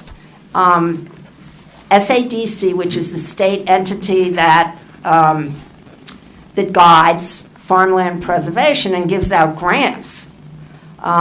For a grant to be provided for, you have to have an updated farmland preservation plan that complies with their standards, and they have changed those standards. We have done a number of these farmland preservation plans recently and have changed the standards. So that's another component to this. It's not ordinance, it's where do you get money from? And you have your open space tax, that's great, but to try to leverage the money, you probably want to try to get that farmland preservation plan updated. There is also a recommendation to prepare a land use plan element for the Amwell Valley Agricultural District, as well as for the Sauerland Mountain District. Obviously, those are two key districts that reinforce your emphasis on farmland, open space, environmental considerations. So those are really important. Updated stormwater management plan. The rules have changed through DEP. That's a really important consideration in terms of flooding and everything else that some people have spoken about, even tonight. A climate hazard vulnerability assessment. That's something that is new to become more resilient and to identify hazards. Hunterdon County has done a hazard mitigation plan. It's building off of that. Those are the master plan recommendations, but there are a number of recommended changes to the ordinance. And I'm not going to go through everything, but one of them was to clearly identify what is an agricultural use and how that relates to warehousing, and making sure that that is very clear, so there's no, I guess, confusion about what is ag and what uses there are. So that's one of the considerations. Tonight, discussion about dark sky standards and lighting standards, and the lighting standards that may be appropriate in downtown Ringo's isn't necessarily what you want to have in your other, say, the Sauerland Mountain District or the Valley District. Okay, so you need to look at that, and that's what's recommended here. clearly that's one of the considerations to maintain your rural character. There are some other recommendations regarding open space properties, bridle trails, shared driveways, a number of deer fencing, an updated NRI maybe, natural resources inventory to make sure that you have a foundation as to how you factually make decisions and how it's affecting policy. Again, you try to kind of establish that. Facts, policy, and then implementation and standards. So those are the key parts, and I've talked enough. I'm going to stop. Anybody that has any questions, I'm happy to answer to the extent that I can. Board? Anybody? Questions for Susan? I always have a question about let them go first. Go ahead, Richard. You're on. I understand all of the recommendations, right? And I think I understand the procedure. But basically, you're telling us we need to do all of these things. It's not you. And I think there was a feeling that I had that you were going to be doing more than just giving us recommendations. You were going to flesh out those recommendations in terms of, for example, we have one paragraph on the historic preservation plan. And you say, we ought to do it, we ought to have it, and I understand that we need ordinances to do certain things, and we need liaisons, and we need to put all these things together, but I think I understand that ultimately the master plan and the revisions of the master plan are our job, this board's job. And we have to tell the mayor and the council that we need ordinances to do this, and this, and then hopefully they will do what we ask them to do, but then finally we have to say, yes, this is what we want, this is what the citizens of East Amwell want, and this is what this board is going to do with the master plan. I mean, we've got one paragraph on historic preservation plan, and I don't even know that we have, what has been done by the historic preservation committee, which we have, I know, and it's gone on for years, and I know that John Sarambo was the most recent person, and I believe he was our liaison, but there's no information. Right. There shouldn't be in a re-examination report. So let me go back and clarify. I mean, I understand your questions, and I understand why it's somewhat confusing. And if you've never been through this process before, it's even more confusing. And I never have. So please, I appreciate your comments and questions. So a re-examination report doesn't get into that level of detail.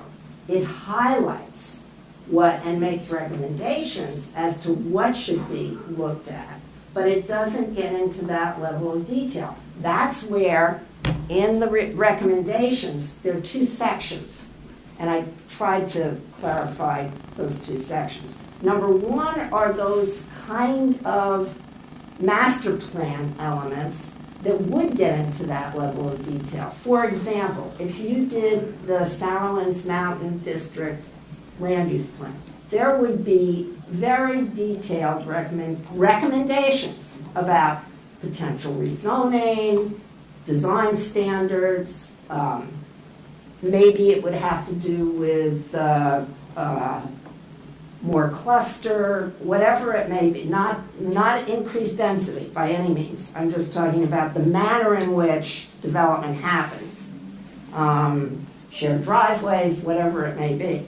That would be in the element, those elements. The circulation plan would be talking very detailed about what would be recommended by ordinance as to, again, maybe shared driveways, maybe whatever it may be. And we talk about a historic preservation plan element. That's where an inventory, an updated inventory of what is out there and what the standards would be for that and what maybe districts, maybe sites would be considered for that. Now, once those elements are done, which is your responsibility as the land use board, and you adopt those, then again, what needs to be implemented? What are the regulatory components to those that need to be implemented through ordinance, through land development ordinances? It may change the coverage. It could be a whole bunch of different things. And that's when the governing body looks at what the recommendations are, and they're the ones that ultimately would adopt the ordinances, okay? So yeah, you look at this and you say, well, there's really no detail, right? The recommendations, there are recommendations, but the level, actually, this is probably one of the more extensive re-examination reports that we've done. Normally, a re-examination report doesn't even get into this level of detail. Technically speaking, you should not be you should not be throwing in recommended details in a re-examination report in wholesale re-looking at a zoning district. That's technically, you shouldn't be doing that. You should identify it, you should highlight maybe what some of the issues are, basically give guidance as to the policy and what you're trying to accomplish, but you don't get into that level of detail until you do those elements of the master plan. And then ultimately, through ordinances and through money. I mean, that's what a governing body does. Ordinance, money. Those are the two things really that are key to land development, or not, or preservation. So I'm sorry that was long, but I just wanted to. No, it was instructive, and I'm a very good student.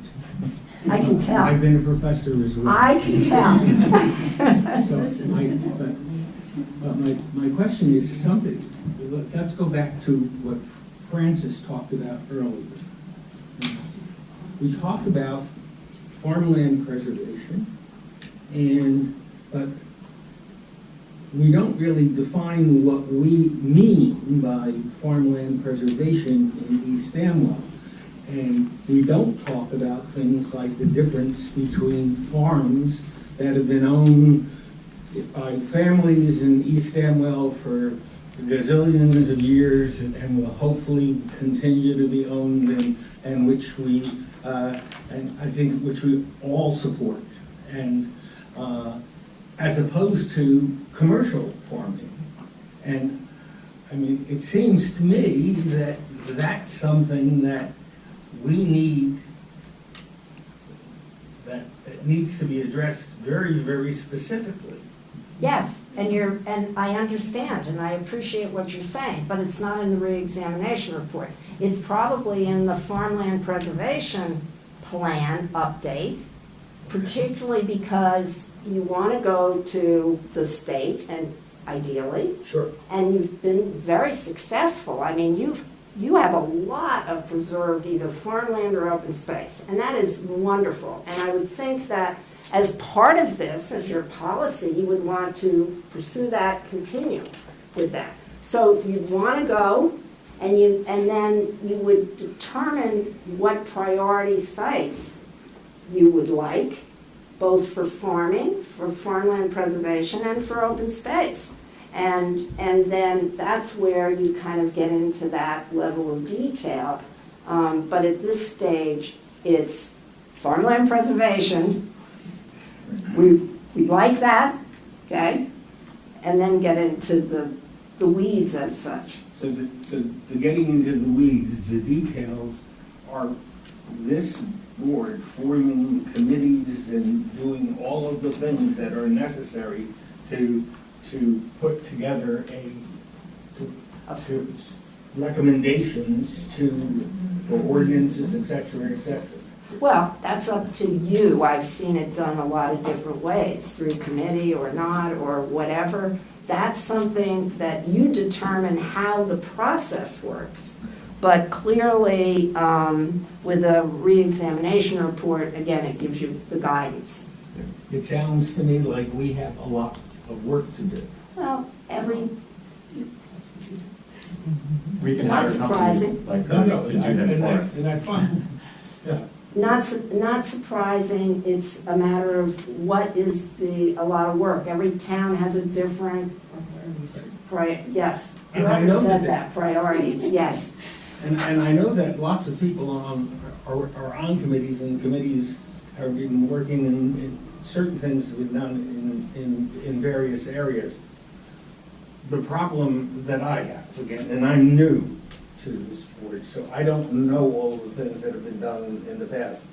But one of the things that I do know something about is historic preservation, because I was the president of the East Amwell Historical Society. I was involved in that for 6 years. I'm very interested. I live in a historic house myself. I'm very interested in it, and but I don't, I don't hear anything. I don't see any reports. The last report we got was excellent 3-page report from John Allen about one piece of property, but in terms of overall historic preservation, things that have been done, there's not a That's lot. why the recommendation is in here, okay? All right. So if it's not in there, then it's not even on the radar. This is at least. This is to put things on the radar. On the radar. I got you. Anyone else Thank you from for the your board? questions. Everybody good on the board? I'm going to open the public. Can I get a motion to open the public, please? Second. All in favor? Aye. Opposed? We are now open to the public. Start over here, ma'am. Yes. So, I'm Gloria- sorry, Sure. this is the Sure. formal hearing, we're Let going me to just need, get up. Sure. we're going to need your name, and I'll Sure. have to swear you in.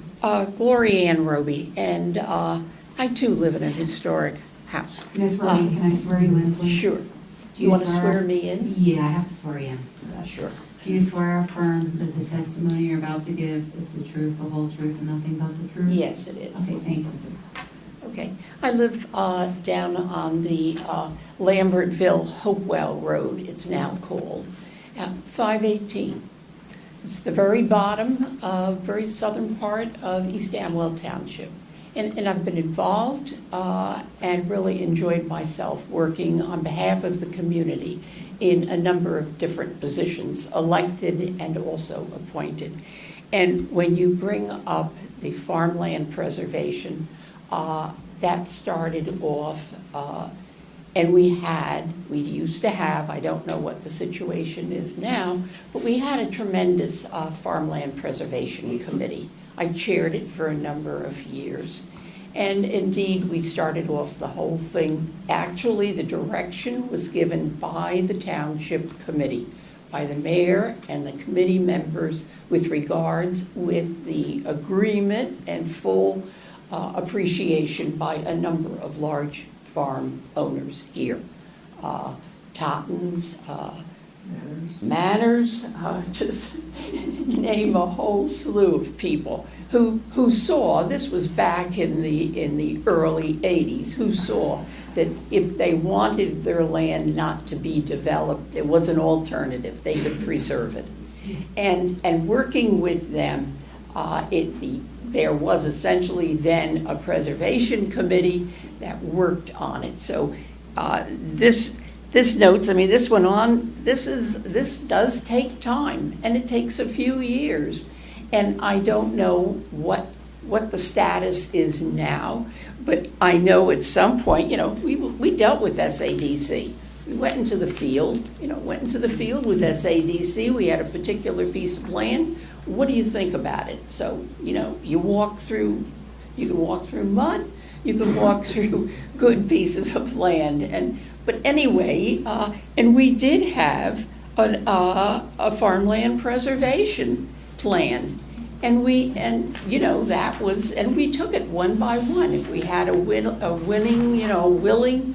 owner, and then we dealt with the SADC. It's absolutely correct. The SADC has the money, and they have to give the approval. And you have to also go to the county. And the county has been in, I think East Amwell was very early in farmland preservation. And then the county, somewhat kicking against it, did change their mind because it turned out that, hey, people liked it. We had a referendum on the ballot for farmland preservation, and it won overwhelmingly.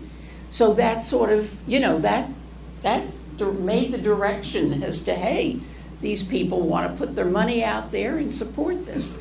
But anyway, we did have a farmland preservation plan. And I don't know, it was a work in progress when I was no longer on that committee. We had some excellent staff members. The last one was Catherine Fullerton. And she became, a planner. She's a certified planner, and she left East Amwell because I guess we weren't doing much at that time. And so she's working at the county. She has a very good planning job at the county. She started here. So, and I think like for the natural resource inventory, that's the Environmental Commission. In other words, you have commissions and these committees, and they are there, and I can swear to the fact that they were active. Everybody gets very busy, and they know what they're interested in and what they've been directed to do. And, hey, it's not rocket science. It's just getting people in the community to work together on these different commissions. And you have them, I don't know, unless you don't have them anymore. I sort of retired from the whole thing when things got nasty. But anyway, it's there. And so you got a lot of helpers. So it's not impossible, and it's enjoyable. I think we need to go back though and see what we have. Yes. I mean, Look there at what you got here. should be records. Yeah, I I hope assume so. the historic preservation, Francis, you can answer this. I can answer the question. Are there records? Well, there's somewhere in this building, what we worked on for years. There is an inventory of historic resources that every one of the municipalities worked on for a long time to update the structural, that was take pictures, we went around. There was a spreadsheet that was based on the counties. I've got a copy of it somewhere, John Allen probably does, but the chair at the time, Barbara Sagasser, she wanted it more to be pen and paper and ink rather than electronic spreadsheets and things like that. When she moved and retired, she took her stuff and all these pictures and she gave it to the township. This was in the history area. We need to get back on task here. Right. We're getting sidetracked here from the discussion that we're supposed to be having here. But it exists It somewhere. exists. You We don't. just need to find it. Yep. And give it some energy. Ma'am? Yes, I'm gonna sit because That's fine, I'm ma'am. old and tired. I probably don't need a microphone, I'm pretty loud. Sorry, but for the record, what's your name and are you an East Amwell resident? Frida Ralph, Glenville Road, East Amwell. And can I swear you in, please? Oh, yes, Thank you. Right. If me try again. Do you swear or affirm that the testimony you're about to give is the truth, the whole truth, and nothing but the truth? I do. Thank you, go ahead. Okay. I have three fingers to remind me that there's just three things I want to say real quick. And the first is, being a longtime resident here, if I have a pet peeve, I talk about it. So a pet peeve that I brought up more than a year and a half ago has to do with dark sky compliance and the need to reevaluate what was, when it was done, a very good lighting ordinance, but times have changed. It's changed for a lot of different reasons. One is that LED lights are so cheap that people don't turn them off. And also, I've heard from somebody that you can't even buy fixtures anymore that are shielding it very well. But also, a lot of new residents have moved in, they've built houses, they've renovated old houses, and they're very proud of their houses, so they have lights shining on till 10 or 11 o'clock at their beautiful house.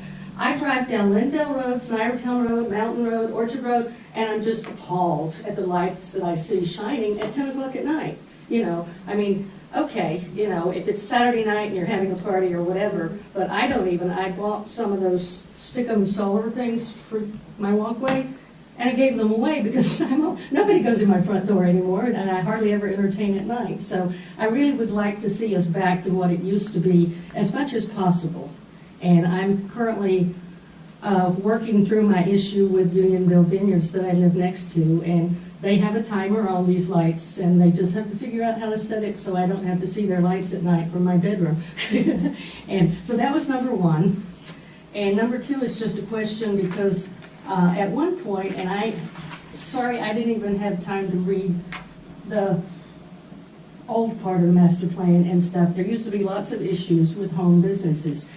And it's the same, and to the point where there was a plumber with his stuff in his front yard and things like that. Well, that seems to have gone away, but I think now with lots more people working from home and stuff, I think it's particularly in the village that one needs to concern themselves of, and I have no clue what businesses are allowed that would increase traffic and things like that. And so that was number two. And number three is even easier, and that has to do with the ash borer and my lot being split off a farm.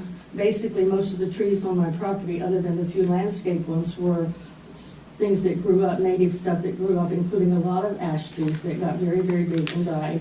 And the good news for me is that because I now have to pay somebody to mow my lawn, a lot of the areas that normally would have been mowed, I'm now just not letting them mow that. And I have new ash trees coming up, redbud trees, all kinds of wonderful stuff that in 10 to 15 years are going to be nice if you just sort of don't try to mow everything down and don't try to be suburbia when you live out in the country. Thank you. Thank you.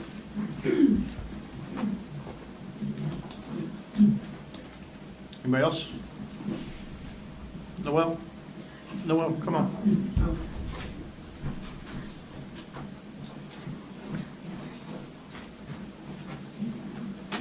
Noel Rengos. Gotta get sworn in. Sorry. Do you swear or affirm that the testimony you're about to give is the truth, the whole truth, and nothing but the truth? Yeah. Thank you, go ahead. Okay, I don't know if this, what I'm about to say, goes in the master plan, ordinance, checklist. I don't know. But I do want to bring up, I've been talking with Shippo a lot, and with a few historic town officials that are dealing with building and all that other fun stuff. And here's some things that the historic towns have started, and I hope we can kind of work it in there somehow. Now you will have to have like a licensed, certified historic design architect to build the house. So again, I don't know if that goes in the ordinance, checklist, master plan, something to think about. I would appreciate. And I know in the reexamination, it had brought up about doing updated Ringo's Village report. And I was also wondering if we do that, if the person or company that does do that can have some sort of expertise with historic towns. That has been done, just so we know about that. Another thing that I recently learned, which I had no idea about, if it is historic property and you're getting some sort of government funding for building, again, checklist, I don't know, an E-106 form has to be filed with SHPO and state of New Jersey. So that is a law, I don't know, so that needs to be somewhere as well. And I know I had some other things to say, but that's really it. Oh, with the master plan, I wanted to ask if the Clausen House was put on that list, on the master plan, and the hospital on 20 John Ringo Road.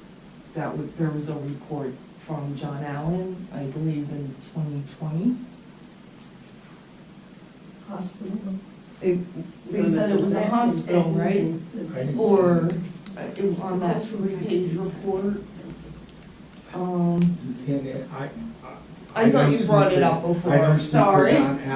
No, I'm sorry, I thought you brought it up before, that's all. No, I'm sorry. Can you say more what you mean when you said it should be in the master plan? Well, I'm confused by what's in the ordinance, what's in the master plan, what's on the checklist.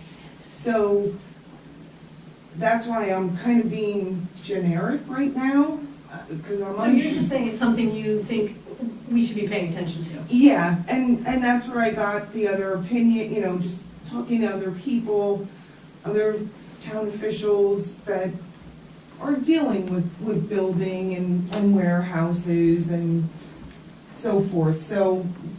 I just wanted to make sure I understood what, yeah. Yeah, so I was just taking some of their good ideas and bringing it here. So that's it. Thanks. Thank you. Thank you. Yes.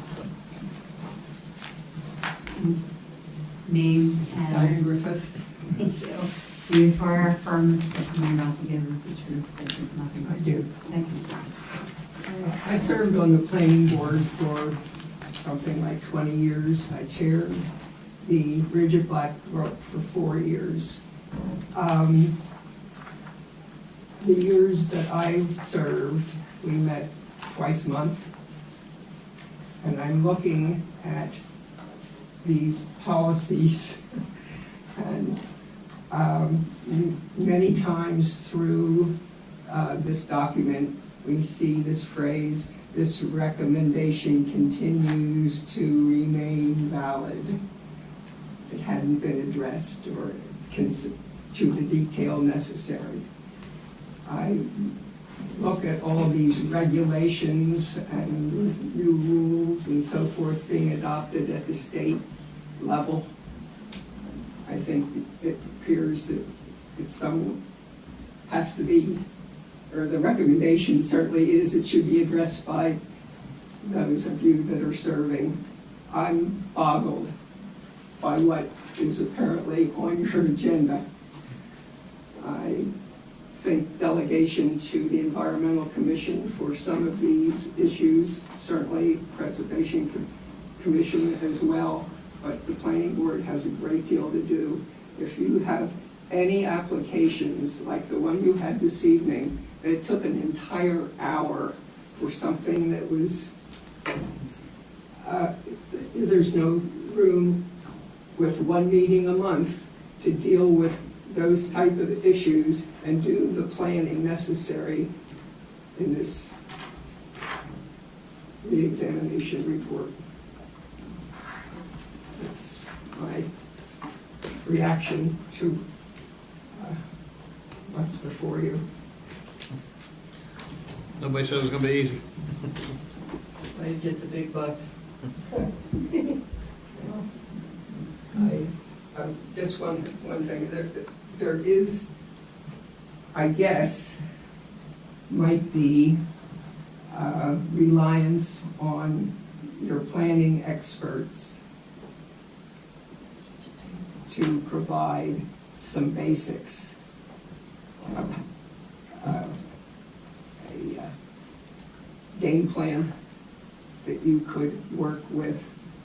I don't know that it's possible for you to create everything from scratch.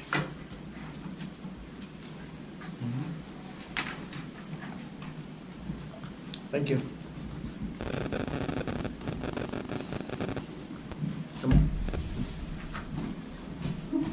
Yeah, I'm very unsteady on the feet. Linda Raft, 148 Cider Mill Road, East Amwell. Do you swear or affirm this testimony you're about to give is the truth, the whole truth, and nothing but the truth? Yes, I do. Thank you. Gandhi, I appreciate what you brought up. I'm having trouble with what we're doing today. I think of when it's open to the public, I'm looking for a chance to have a discussion. I've got 40 pages here, and I can go through every single page I've got a comment on. Is that really a discussion? I mean, that's not, you said, I don't want to go through every page. Well, every page I had a question on. When do I give that kind of a discussion? I can go through as it is now. I mean, you got into some discussions. I appreciated that. But I wish there was a chance for us to have an interactive type of discussions. The recommended changes on page 32 through 38, I didn't even read the other part because I didn't have time. I read the other parts all the way from the beginning, and I had questions. Why did we even have these in here? I mean, I'm not looking to come up with a large document just so we have a number of pages. I want it to mean something. I want it to be simple. I want us to be able to go through it. I understood what you were trying to tell us. I start off with a very simple question. Governing body, is that the township committee or the planning board? Thank you very much. See how quickly we took care of that? Next question. I believe that it has been stated a number of times that we've elected people because we don't want development. We want to keep farmland a rural. So why are we talking about things in here in development?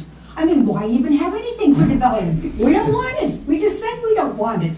Why do I want to talk about big warehouses? Why do I want to talk about a military base? I mean, these are things that, yes, they happen in the state of New Jersey, but they don't happen in East Amwell. So when we're talking about the continuing pattern of minor frontage subdivision activity throughout the agricultural area remains a concern. I don't know why it remains a concern. What's our concern?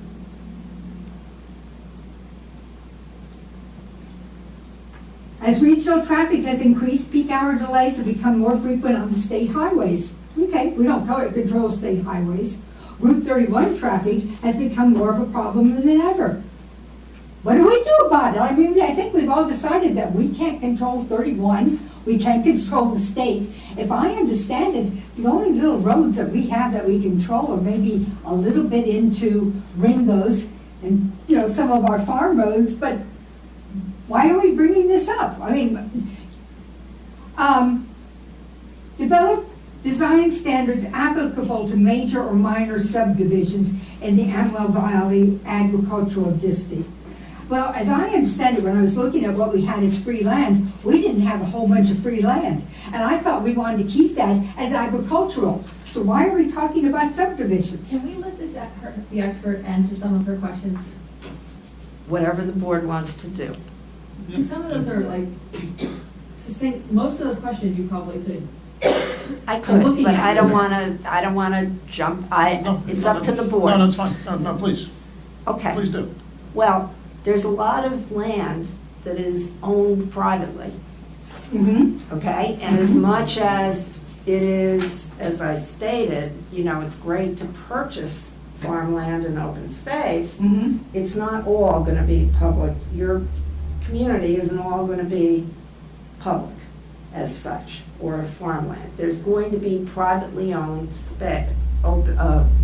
property that will be developed in some way, or has the potential of being developed some way, and that goes to what does the policy say, and what does the ordinance say, and what are the standards for that, so that is part of what that is. Now, for example, and let me just go back to Route 31, you're absolutely right, it is a state highway. That doesn't mean that you can't have some discussion with the state, because we have in other communities where a state highway has gone through a community and there are discussions about that. Have those communities been as small as we are? Yes, Okay. actually. Because I Absolutely. didn't want to waste our time and money on it. I mean, we have so few people that are actually doing all of this work. And I wanted to aim for things that were going to give the biggest bang for the buck. Sure. And absolutely. And when we said 10 years ago we had this problem, yes. Are we going to do anything with it now? That's part of what statutorily is required in a reexamination report. We didn't make up those different categories of what has to be looked at. Right. That is statutorily required. If you don't do that, then you can be out there legally. The presumption of validity of your ordinance and your master plan starts to be more suspect.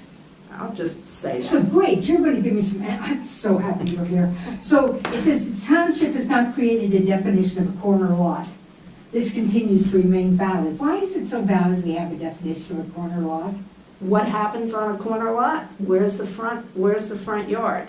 Are there two front yards? Is there a side yard? Is there a front yard? Is this a big problem?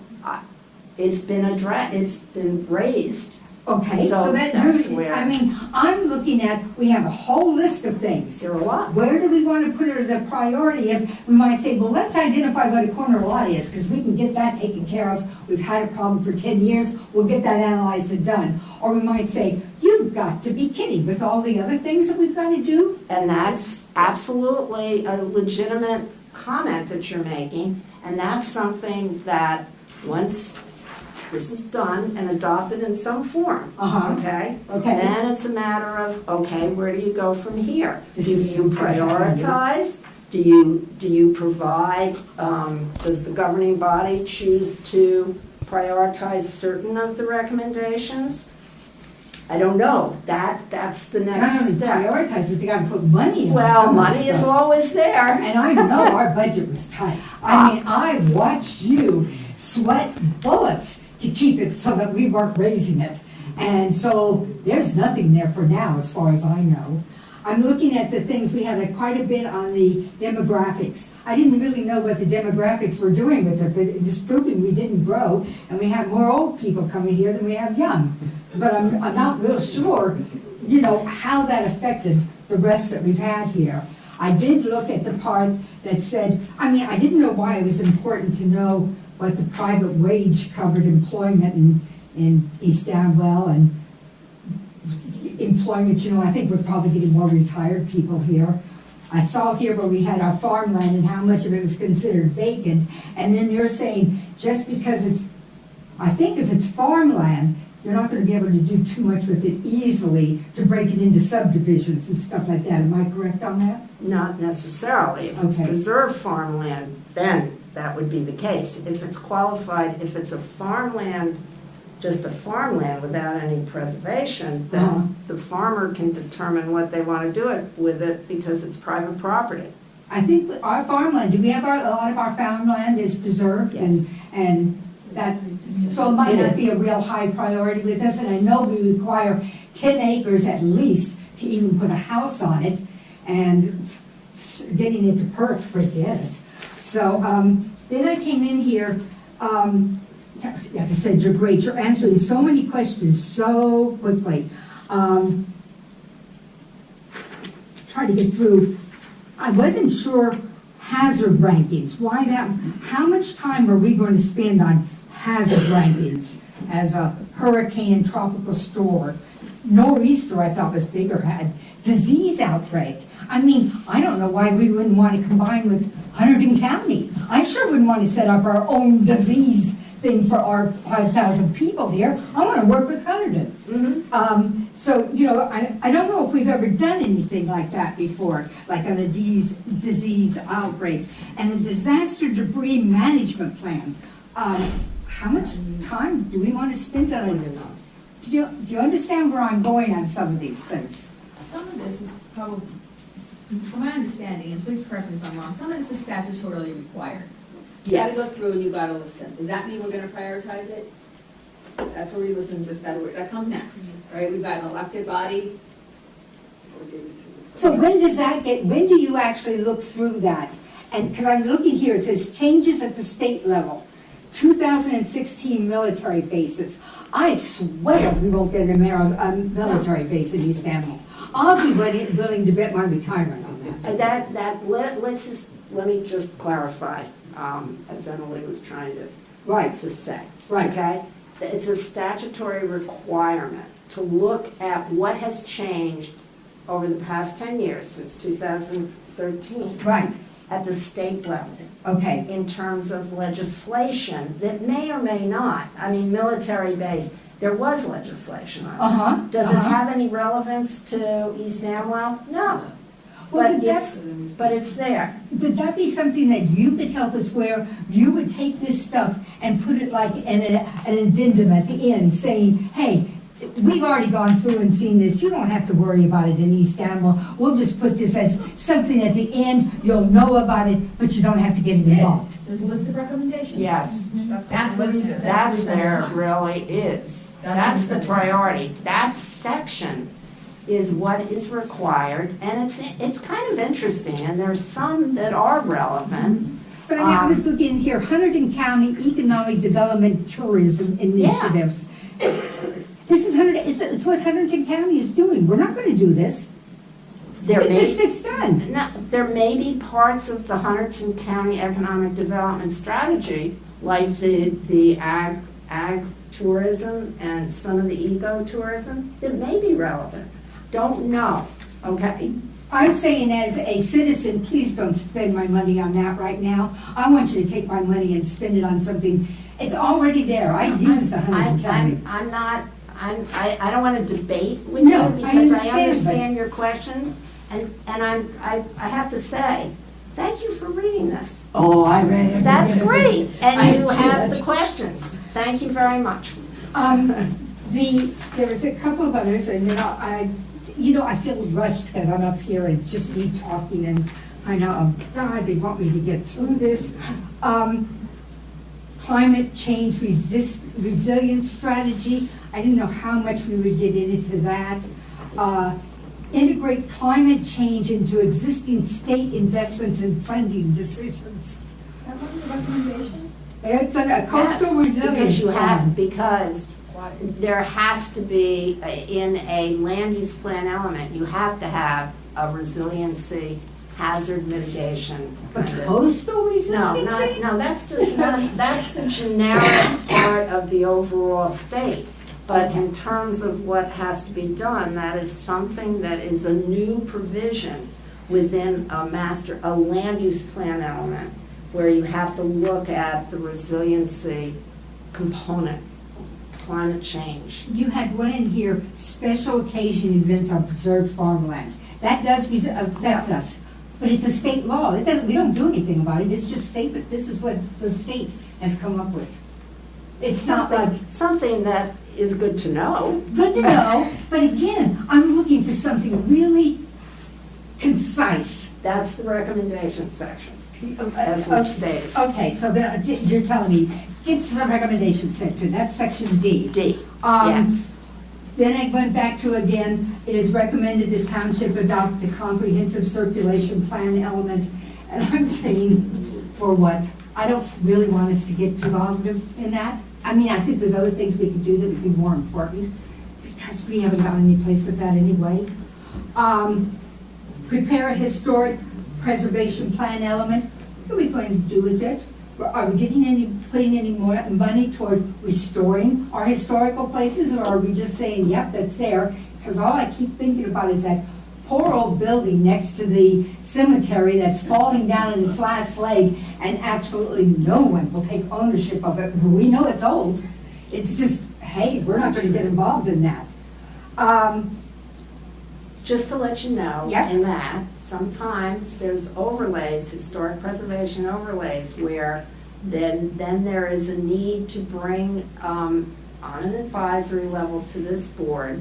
When it's in an overlay, you then can consider the historic considerations or significance, where if you don't have anything, you have nothing to base it on. You're out there. Sure, you can do it arbitrarily, but you don't have any factual basis or policy basis to make those decisions. And again, I said, I think I'm looking at it, I want to go with what are you going to do before I die? And, you know, these are things that I'm not saying they shouldn't be on a priority list, but I want my planning board to look at things that we can do now and we want to get to. And, you know, even this one, the township should also review and consider incorporating the recommended guidelines for domestic livestock in residential areas. Chickens. I'm just saying, it's, the way that East Amwell is, it's, okay, so I did go through, I want you to know that I did read every bit of it, but I started crossing my eyes, and especially in the part where they were talking about the coastal, have coastal, you know, guidelines, and I don't know that there's a coast here. There is, how about that? There's no coast in East Amwell? I didn't realize that. Anyway, now, again, it's the state, it was referencing the state guidelines and the state policy, so that it included more generic and across the board. So, but you're obviously correct. I believe that what you were doing is, we said we made it as complete as possible, and then people, and I didn't have this part, that I should only be concentrating on the last few pages. So I spent all my time concentrating at the beginning and getting huffy about the whole thing, when if I had realized and just said, okay, like I think somebody said, go to the end. Anyway, I think there's more here than you and all of your friends could ever be able to do. And I don't know, I as one of your citizens would love to know what you come up with. And if you want my opinion, I'm always ready to give it. But I think this is really, really hard. Thank you very much. Yeah. Thank you. I love you. Francis. You're the last woman sitting. No, it's not for the week. I'm gonna borrow this chair. Not yours, you're fine. No, it's okay. Here. I tend to project, all right? Francis Gavigan. Do you swear or affirm that the testimony you're about to give is the truth, full truth, and nothing but the truth? Yes. Go ahead, Ms. Gavin. Okay. I've seen committees, boards, commissions come and go. And a lot of what happens in volunteer organizations and in government, whether it's local or federal, and I was at the federal level, is challenges in terms of process, institutional knowledge, continuity, keeping track of things. An example that I can give direct is the Historic Preservation Committee. That there would be all this work on the inventory and updating it because it uploaded to the county and all of that. Then it gets taken by a chair or whatever, and then it comes back up. They leave, different organization, the people coming in, whether it's on the planning board or historic preservation or environmental, haven't got a clue of what's been being done before. much of what's been learned this evening, when it was Glorianne or Ms. Griffith, is that back in the day, worked on this, that, and the other, and we had this. Back in the day, because I've been here 28 times 365 days, Environmental Commission, we were working on a national resource inventory. The problem every committee faces is there are lots of people on the boards, but there aren't any worker bees, and so things tend to get dumped or land in the lap of one or two people, and then when they try to upload it or bring it to the larger group, the minutia gene kicks in and it gets torn apart, and people get mad and go home and go off to their lives. Makes sense. There are some decisions that the township committee will need to make, depending on what you want. Specifically, historical. Do you want a committee, which has no teeth, or a commission, which has teeth, that can impose design standards? Make that decision at the committee level, and then direct the planning board or the Historic Preservation Committee to start to draft something, and it actually get off the ground and flap its little wings and go around to where you've got the basis of a law or a definition that then captures that then can get fleshed out. There are historic districts. They were put in place 20-some years ago by Alona English and a couple people working on her committee, and it was an awful lot of work. Ringo's is an historic district. There's an inventory of things in that historic district. And it only came up when we were talking about the the senior housing, that the Purple House in front was part of that and part of the gist of it. I don't want to get too far in the weeds, but we need, if somebody would make a decision and give direction as to what you want done, then you can at least break it into an action and subpart, a roadmap. And whether that's for historical or preservation or environmental, it can then flow up to the governing committee and down and out. And where there's overlap, then there's correlation between, the ag advisory and the historic, the preservation, land preservation. It used to be that if you made an application, there was a requirement that it had to be seen and looked at by the Historic Preservation Committee to see, was it in an historic district, was it an historic property, and then comment on whatever the application is. Well, dates moved around for planning board and whatever, and it would never get to historic preservation, which was a couple weeks after the township committee, and then the time clocks on applications kicks in, and the feedback never came back. Why? Because we don't have process or continuity or a list of the things you need to know if you're on this board. You know what to send your kids to school with, and backpack, and you need crayons, and you need coloring paper, but there is no guidance for somebody coming on a township volunteer committee other than people tend to sit around and go, okay, and things don't get done, and then they get frustrated and they go away.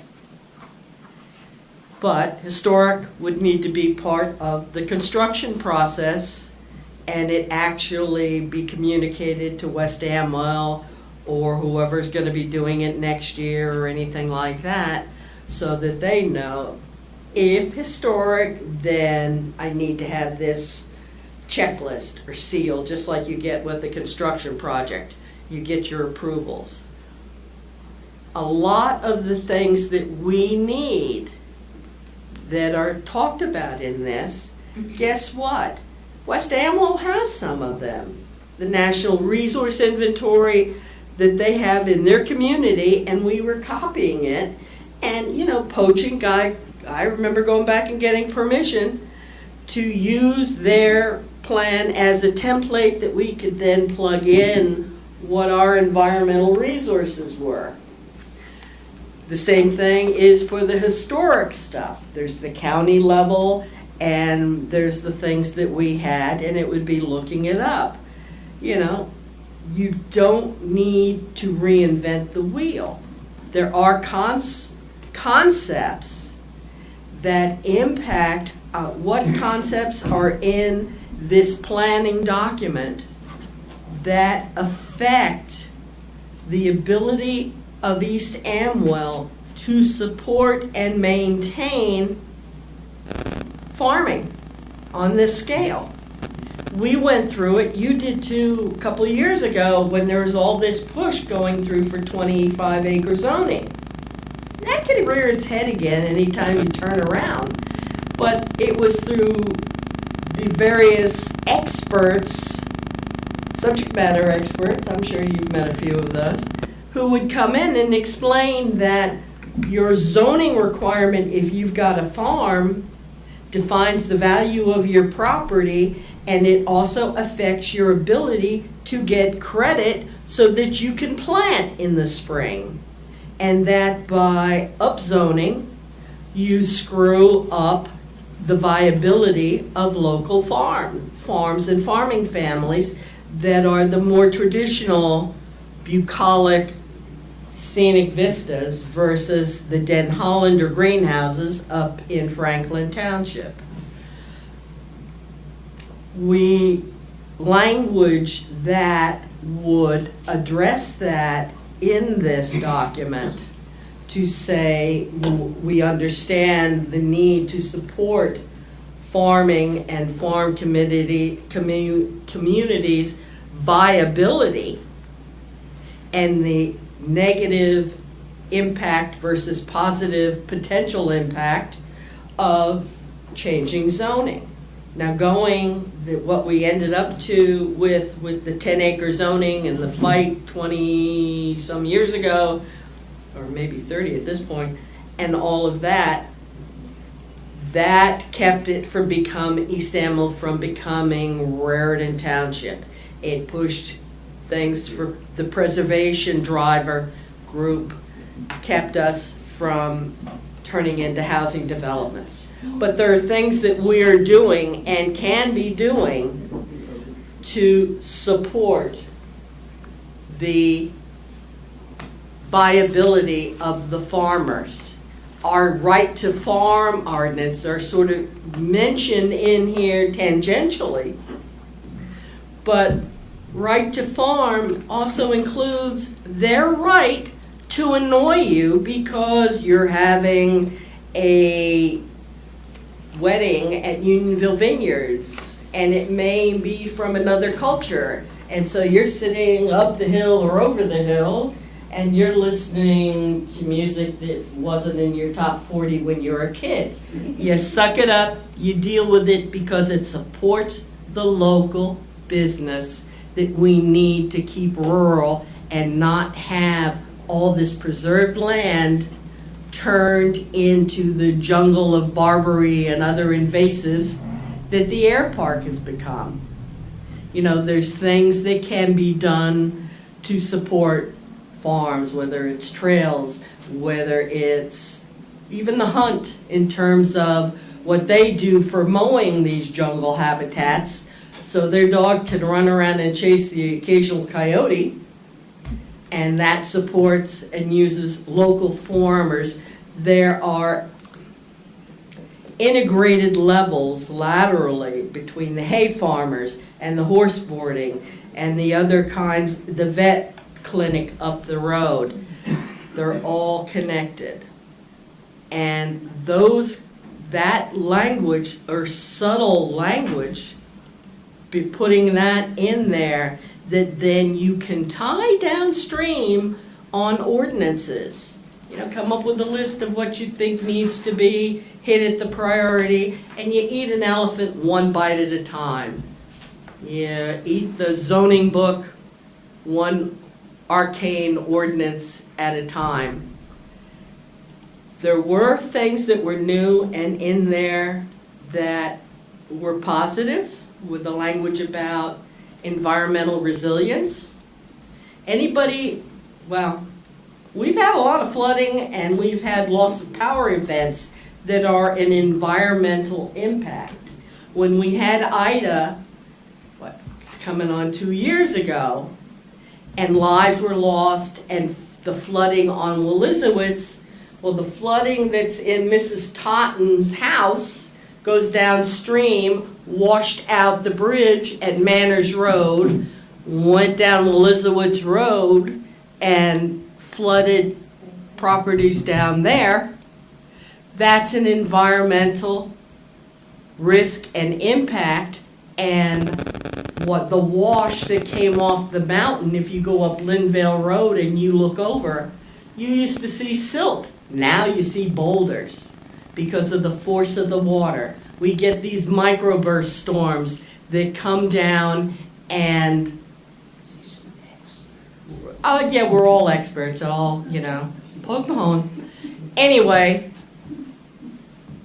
we need to have a plan so that when houses are flooded on Willisowitz or whatever, and people are going out there and helping them, so their houses don't burn down because their wood chip pellets are getting ready to spontaneously combust, and a 79-year-old goes out there and helps them with a tractor. We need to have a plan for getting rid of all that debris. And that can come down to how you manage the committee and the township, but also where you go for some grants and for things like that.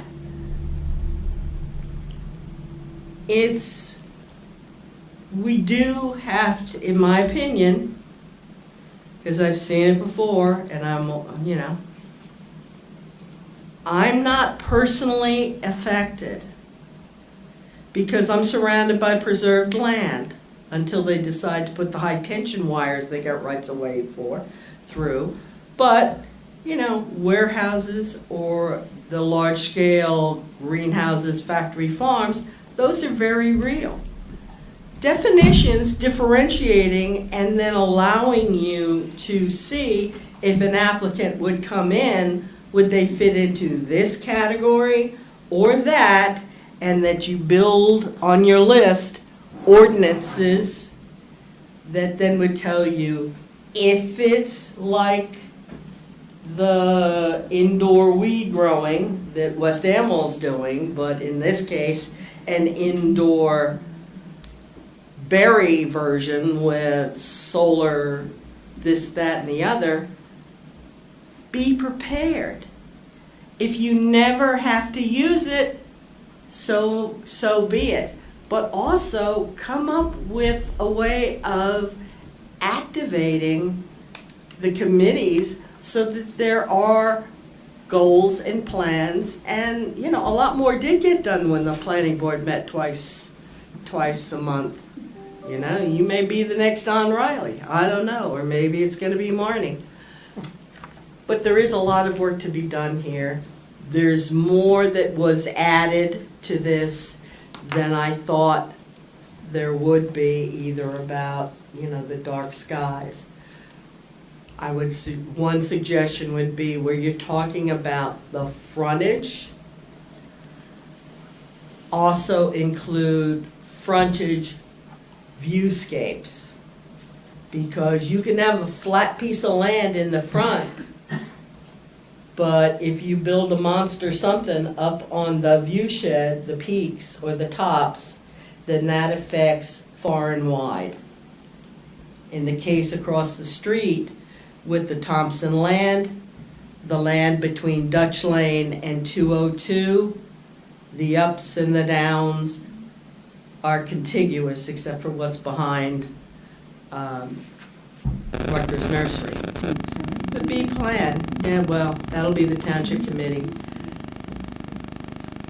there's a lot of work to do. I do think Dante's idea to maybe advertise more or to get people to come, to comment, to understand could have value rather than just, oops, we've done it, we've met our goal, let's go on to the next thing. It's a pain in the tuchus to do it next month as well, but I think there's something to be gained. I was here last month and I heard what was said and that this was supposed to be a hearing. But I was also confused by the agenda. You know, so that's where, you know, process comes. We get continuity and we don't have a whole lot of institutional knowledge. And good luck finding all that work that was done by the historic preservation on the historic inventories buried somewhere on that side. Who knows what got thrown out there or in the basement. That's it. Thank you, Francis.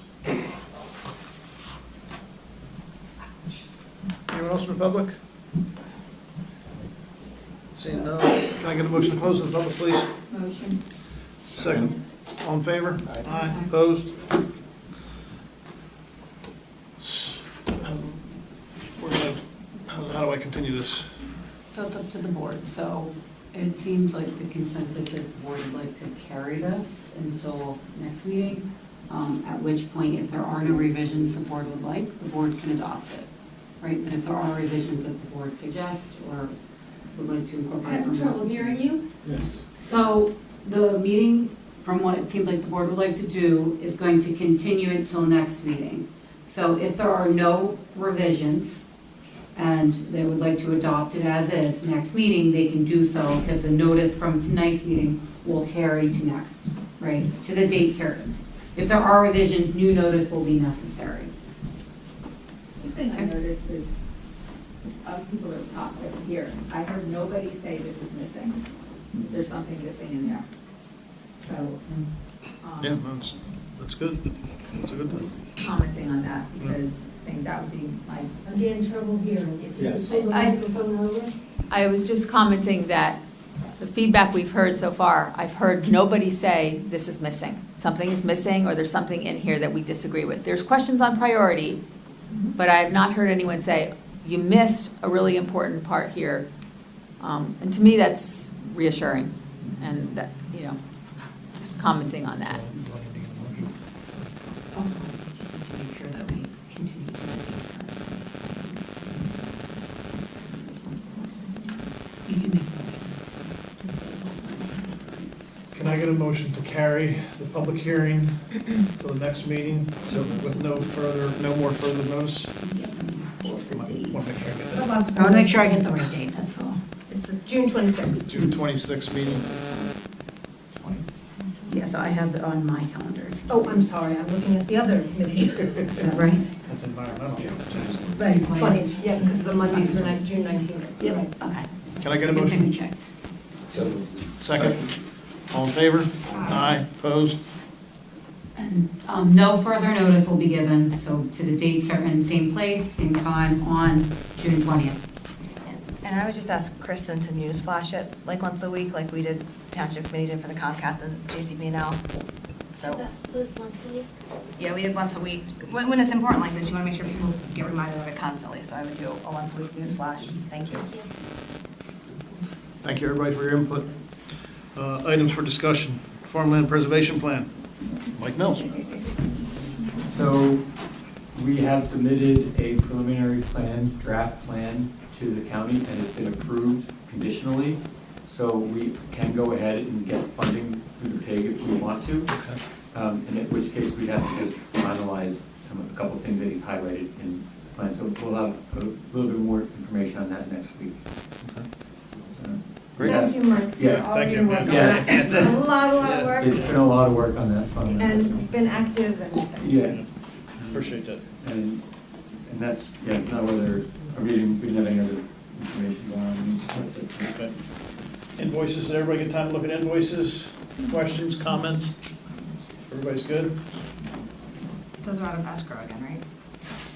There's one, June. Yeah, I think there was one. was first one. one, the very first one, the 3,000, No, March.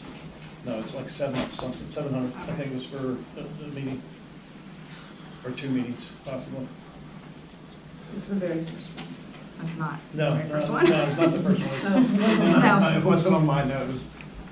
The $700 one got it, okay. Yeah, that was for, that's Got it, that's thank on you. us, that's, the rest are on here, we have the discussion for a planning board member to act as historic preservation committee liaison, that, I understand that's gonna be Richard? Yeah, he was appointed at the township So he's gonna be, appointed him as a member of the Historic Preservation Committee, so he can be All right. our liaison now. all right, thank you for your, Happily accepted. thank you, Richard, we appreciate it. On to oral reports, Phosphorus, Mike, anything else? No, just the Shoreline Conservation Plan. Environmental Commission, Marnie? Can I say something before Environmental Commission? Certainly. I just wanted to congratulate Kristen, who passed her planning board test and has worked really hard, and it's a great, it's really great for us. Yeah. So, and she did all that while doing all her work, so thank you. Thank you, Kristen. The Environmental Commission, we had our green scene, which was really successful, I think, both from community building perspective and from an educational perspective. We had lots of nonprofits there. We had local vendors who we sort of surveyed them, and they thought it was really helpful to them, and it was great to meet the community. We gave out over 650 trees. We had an issue with our deer proofing, but it did finally come in, and so citizens were able to get their deer proofing. And on May 22nd, we're having Mike Van Cleef come and talk. He's the head of the invasive species strike force, getting rid of invasive species in Hopewell, but he's coming to the Environmental Commission to speak on May 22nd. That's it. Thank you. Ag Advisory Committee, Mike? I have nothing to report. Thank you. Kristen, anything? Nothing. I would just like to reiterate that we're very proud of you for passing all your tests there, Kristen, and, In record time. Yeah. And I would just like to back up Marnie, that was a great event, I think, and you guys should be proud of putting it together, because I know you were worried about the weather and everything else, but it was, when Bonnie and I were there, we had a great time. It was a good outing, and I think you guys did a great job, so thank you for that. Can I get a motion open to the public? So moved. Second. All in favor? Aye. Opposed? We're open to the public. Just a quick question, presentation of the minutes, this business about carry, obviously. Yeah. It's hard for you to vote on minutes where you were on planning board. What happens legally with minutes that are never approved? Well, they haven't been, they're on recording, they're recorded on all this equipment that we have here, right? Yeah, so they're all recorded, and then Kristen So is catching they up. they are legal. I mean, that's just, they just haven't been, because we didn't have a planning board secretary for a year, we didn't have anybody What's the doing point it. of continuing to list them on the agenda if Well, we're Kristen's chiseling away at them, so we're just, that's all, we're chiseling away at Just them. keeping up to date with the current ones and going back understood? when she Yeah, can. I understand, but I don't think you can do anything with. Well, there's four of us that were on the board at the time, so. Yeah, so they can, the board members who are on the board at the time can vote on them. So as long as they have an affirmative, at least one person here to be able to vote on to approve those minutes, they can do that. Okay. A majority of 4, okay. Or at least one who was present, of who was there at that A little meeting. puzzling. Yeah, mine is just, again, a quick question on procedure about this having not been a public hearing.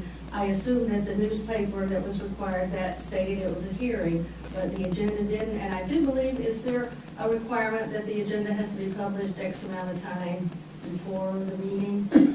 48 hours or something, whatever. Anyway, next month it should definitely say that it's a hearing, because everybody goes online at the site and looks at it, pulls it up. That'll be the clarification I think that we needed this month. Thank you. Ma'am, you had? Yes, I was pleased to hear that there is a farmland preservation plan. So there is a functioning, obviously a functioning committee. Yep. I was on it when Catherine, I'm sorry. I was on it when Catherine transitioned to the county. Yeah. Oh, okay. I worked with her for 2 years. And she was great. Excellent person. She was great. Also, agricultural, is there a functioning agricultural advisory committee? Yes, there is. There is. They're all scheduled, they're all on the website, all their meeting dates. I can't keep track of them, but what are they, they're Wednesday? We're off the next 2 months. Yeah, For, for farming, yeah, so.